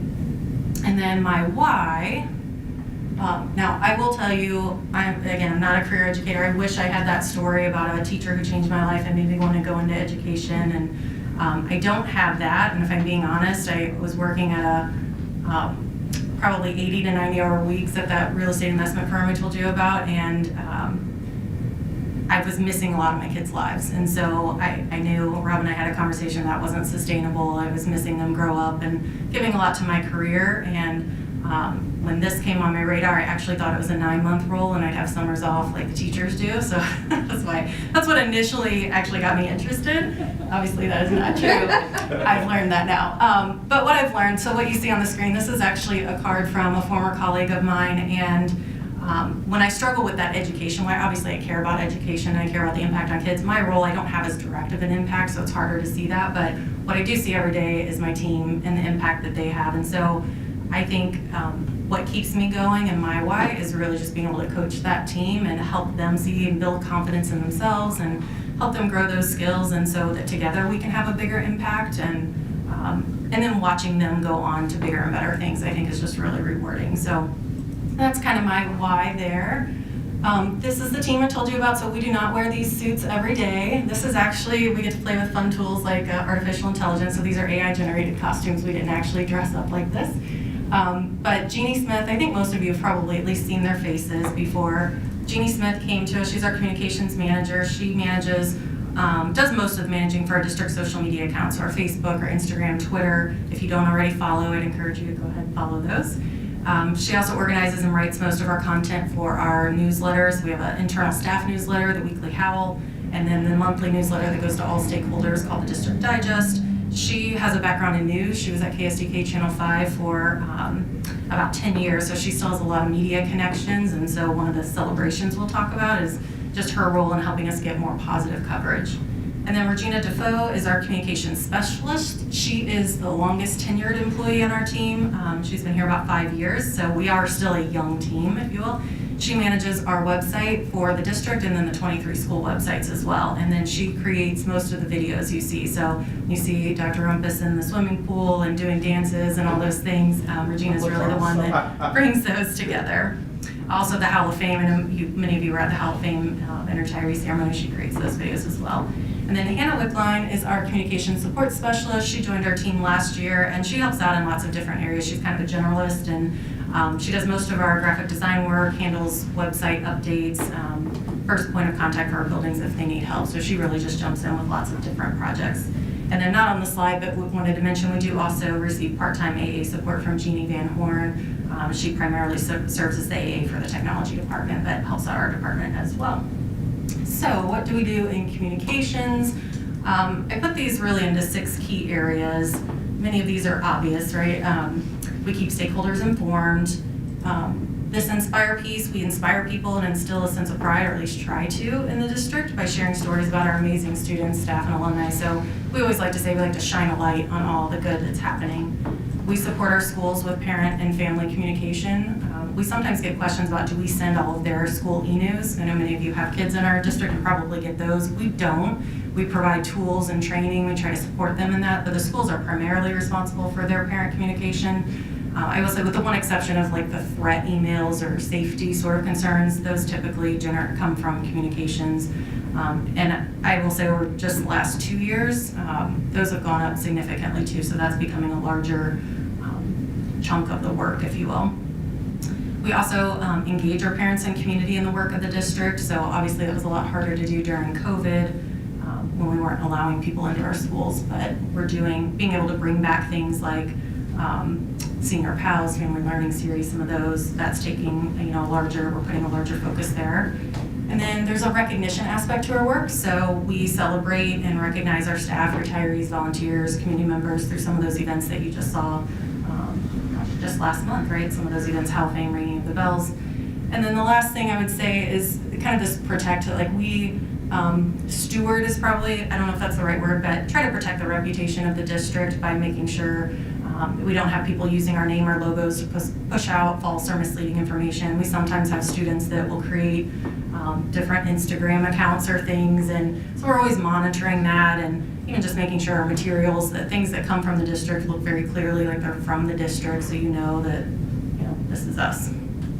Some celebrations for our department. I'd say our team first. Again, I had an opportunity to hire 2 of the 3 staff on the team, and they're great. And I think I have people constantly, I would say at least once a week, stop by and say, your team is just so great. And so it is a big celebration. I know, one, to have an opportunity to hire, just the way things felt, to be able to hire people was really great. And I'm just blessed that they're amazing, dedicated, fun. They're fun to work with. And then the other thing is really around efficiency and systems. So really my first year and a half, a lot of that was spent just looking at the way we currently do things, streamlining the work, and trying to reprioritize so we can focus on things that would have a bigger impact. Maybe a couple quick examples. We used to have, when I came on board, 3 different staff newsletters, and they would go to different groups of people. And depending on your role, you might get 2 of the 3 newsletters, or you might get all 3. And so, one, it was just kind of annoying for the receiver, but the bigger impact was when people would stop reading. Like, you get too much clutter, you're not going to read it, well then you're going to miss important information. And it was a lot of work on the team to prepare 3 separate newsletters. And so one of the things we did is we just found a better email provider that could use a dynamic content feature. So now we send, I think some of you get the weekly Howell, right? So depending on if you're an administrator, you have an additional section in there. If you work in this building, we have specific information just for 801 building.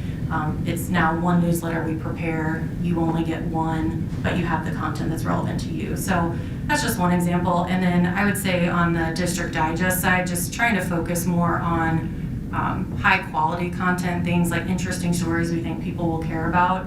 Our readership has gone from If you're in the email marketing world, you know, for like marketers, like a 2% open rate is good. We've always been, obviously people care about schools, so our open rate traditionally had been around 30%, which means only about 30% of people would open the stuff the district would send.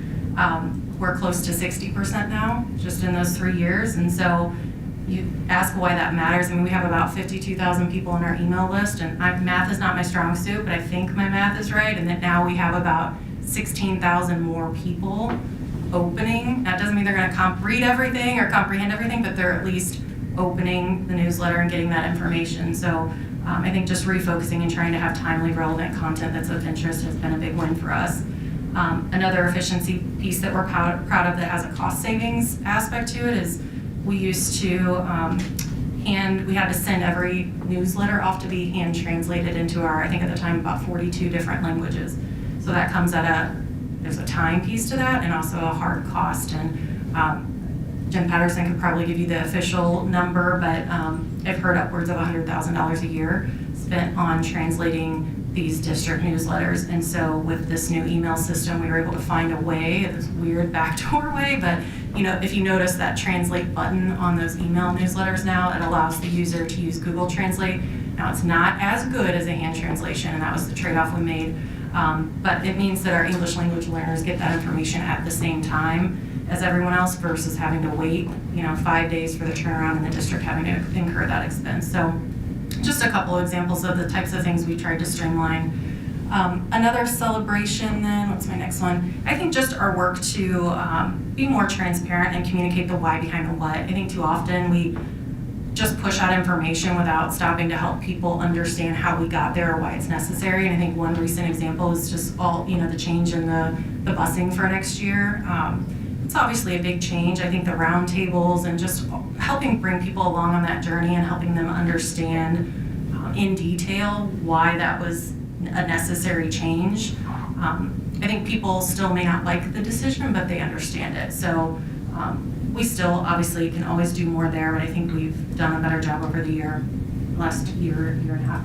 And then we launched a new website last winter. And I think the thing I'd say about this is it's not just a facelift. I mean, hopefully you all agree that it looks better, but we try to be really strategic in building it in a way that it would be easier to maintain, have some automations built in, so you're not manually having to update every time one of the 3,000 staff members leave, that it's connected with our employee system. And so there's just a lot of, I think, efficiency there, having, team members put things in a Google Calendar that then reflects on the website. So it's cut down on our website updates by a whole heck of a lot, which has been great. And then it allows us to focus on, again, some of those bigger impact activities. Community engagement, I have up here as a celebration. I mentioned that already. I mean, the Citizens Roundtables were really Dr. Rumpus's idea. We helped execute them. Those have been a huge hit. I know we're going to continue those for years to come. Bringing back senior pals and thinking about the programming differently and encouraging people to bring a friend. So we've had, each time, we've had higher attendance at those, and those will continue to grow. And I think, as we get feedback each time from them, we have a feedback form to fill out, and they love having an opportunity not just to see our students play an instrument or enjoy some cupcakes, but being asked their opinion about what the district can do better. So we'll continue doing things like that. And then we'll announce later there's another community engagement program that we're going to be launching coming up that we're really proud of. So look for that information later this month. And then I would say supporting leadership transitions. I think with Dr. Rumpus stepping into the superintendent role, some people see the fun videos and the things, and it looks like we're having fun, which we are. But there is a strategic reason to help people get to know. You all know everyone who knows Ken loves Ken. But for the 52,000 people on an email list or on social media who might not have an opportunity to engage with them the way we all do, some of those things just help humanize them. And I think just anytime you can humanize a leader in that way, it just really helps with showing they are an actual person, and all that helps with trust building. So I think I'm proud of our team's work and being able to support that. And then finally, just the positive media coverage. I think, there have been years where it's been more negative than positive. I think this year it's definitely been more positive than negative, and a lot of that's due to Jeannie Smith and her connections. And then social media as well. I think just the growth there and the engagement. Some of our posts are reaching 200,000 people now. And that's not because we're trying to get sponsors or, sell things, get commissions, but it goes back to that, all of this factors into the reputation, and the reason reputation matters is because it helps with this being a place where parents want to put their kid, they want to buy homes here and they want their kids to go to school here. So on the opportunities side, I think this is not unique to Francis Howell, but just managing misinformation in a digital age. You guys are out there, you're on social, you see it all the time. It's just, we would have to have a team of 70 people, I think, to really combat. And when I say combat, what I mean is trying to provide clarity when there really is factual misinformation, means you're in a factual way to correct that. It's hard. People have short attention spans. There's that just desire, I think, sometimes to turn to social media for answers versus contacting someone at the district, and that's going to continue. It's just the world we live in. So we have some ideas. Again, I'll get to that later about how we can help with that, but that is an ongoing issue that all districts face. Another one that's actually really it's a kind of a celebration in itself, is just covering all the good things happening. We get invited out. We have the 23 schools. I'd say we get invited out to probably 10 schools a week with something really cool going on, and we just can't, it's a bandwidth, we can't cover everything, and so that's always a bummer when we can't share all the stories we want because we just don't have bandwidth. Another opportunity is just to continue getting parents and stakeholders more involved, and especially that group that doesn't have kids in our school anymore, but they have a vested interest, and so through Senior Pals and other programs, we're going to continue to work on that. And then I think with all communications programs, just measuring our impact, we have a lot of anecdotal evidence, I would say, of things that are going well. And we do have some hard measures, but I think really getting serious about what are some strong, how do we really know we're moving the needle in some of these areas, that will be something that we'll be working on.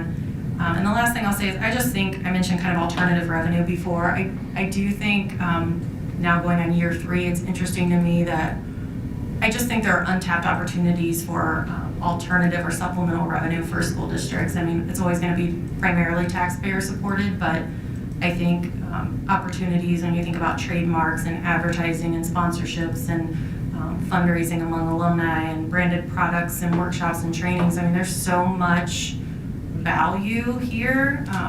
And I think, and I know it's a lot of it's a bandwidth issue. Everyone's so busy just trying to do the day-to-day, but I think maybe in the future there's an opportunity to think about how to harness some of that and think about some additional revenue streams that would help with, maybe fund certain initiatives and things. And I think that works really exciting. That's all I got.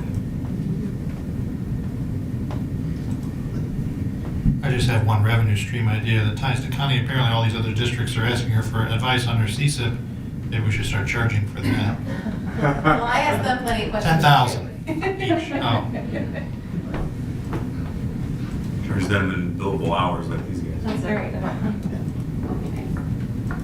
So, Board, I appreciate you staying. Again, we plan to end at 8 o'clock tonight, so an hour and 15 minutes. But you hear snippets each month when they share information as part of their reports. But I think that that you getting to know them as individuals, get to know our team as individuals and understand the work a little bit better, especially with 5 of you in 2 years being new to the board. It'll be an ongoing process. We'll find an opportunity, either a retreat or another meeting, for me to share some of that, Jane, as well as our new deputy and new CFO, as we move through the summer. And hopefully our retreat is getting to know you as well and sharing a little bit about that. So, I'm just fortunate to work with an amazing team. As you see the work, there's a lot more to the work than people sometimes realize. It's challenging, it's hard work, but this is a large district. There's a lot going on, and to have a team of dedicated people doing the work who care about it and care about the district. I get to do a lot of the celebrations and celebrate the good things happening in the district, but the reality is without a strong team, none of this is possible. So I'm glad you got to hear a little bit more about them personally and professionally tonight, and we'll continue to share that. And if you think of other questions following this that we can add to it, we'll be happy to do that also. Thank you, Dr. Wilson and Grant and Dad, for sticking around tonight and being our audience. I'd like to thank the whole team for presenting as well as staying late with us. Really appreciate it. Board, I'd like a motion to adjourn the work session. Second. Oscar, Connor. All those in favor say aye. Aye. All those opposed say no.